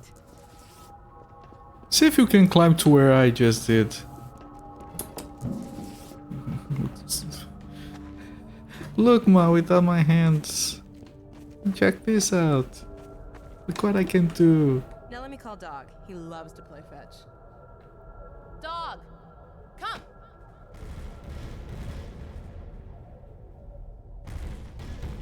Dog is really fun on the episodes. Good doggy. Gordon, this is Dog. My dad built him to protect me when I was a kid. First model was about yay high. I've been adding to him ever since. Haven't I, boy? Okay, Dog, let's play catch with Gordon. You'll need to use the gravity gun. Go ahead, Dog. Throw!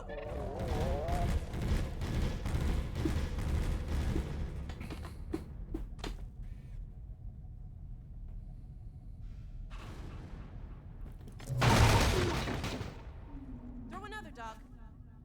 That's an infinite box of boxes. It's a box factory. Another one, Dog. Another one, Dog. He sucks.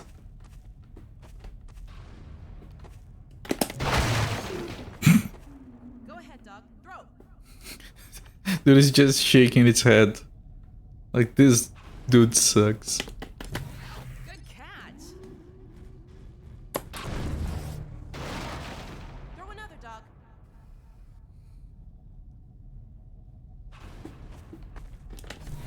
Awesome! Another one, Dog.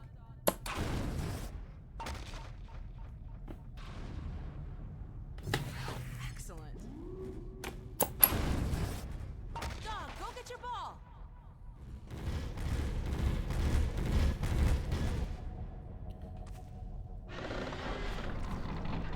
Okay. The thing is walking.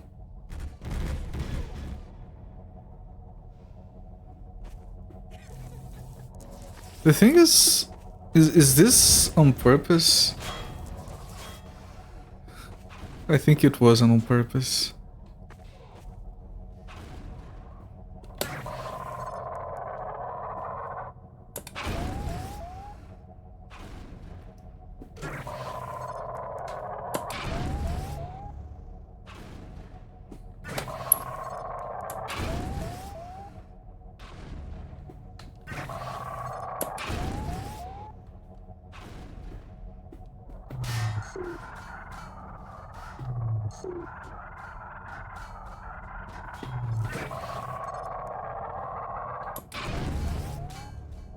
When I told you Dog liked to play fetch, I didn't tell you who'd be fetching, did I?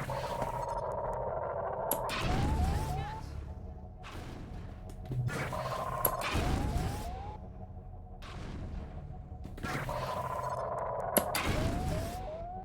How long do I have to do this? Try something else. Dog, throw something bigger. Please don't.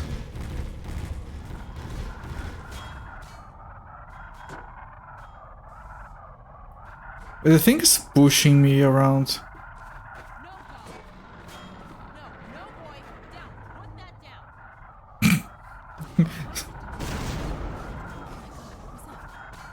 Scanners! Oh, Combine sweeping the area. You gotta head back to the lab. Come on, Gordon.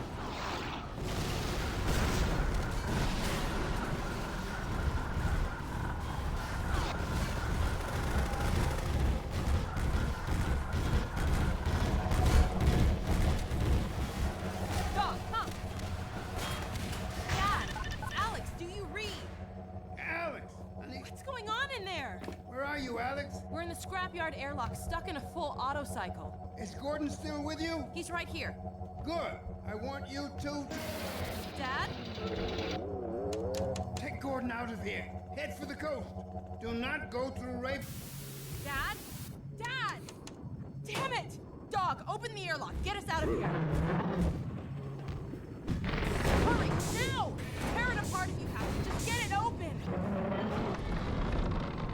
dog. Talk this way and just give me a kiss. Like this. Dun, dun, dun, dun, dun. Dun, dun, dun, dun, dun, dun, dun.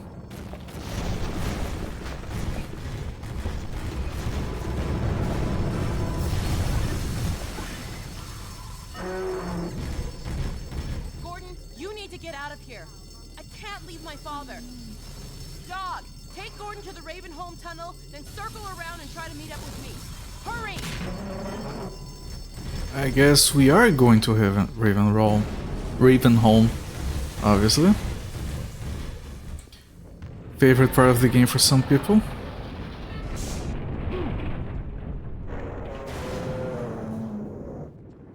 Goodbye, Mr. Dog. Just give me a kiss! Alright, I'm gonna do a quick save here. I'm gonna put a hard save. I'm gonna pause the timer. And we're going to continue this tomorrow. Because I think that this is a very good stopping point.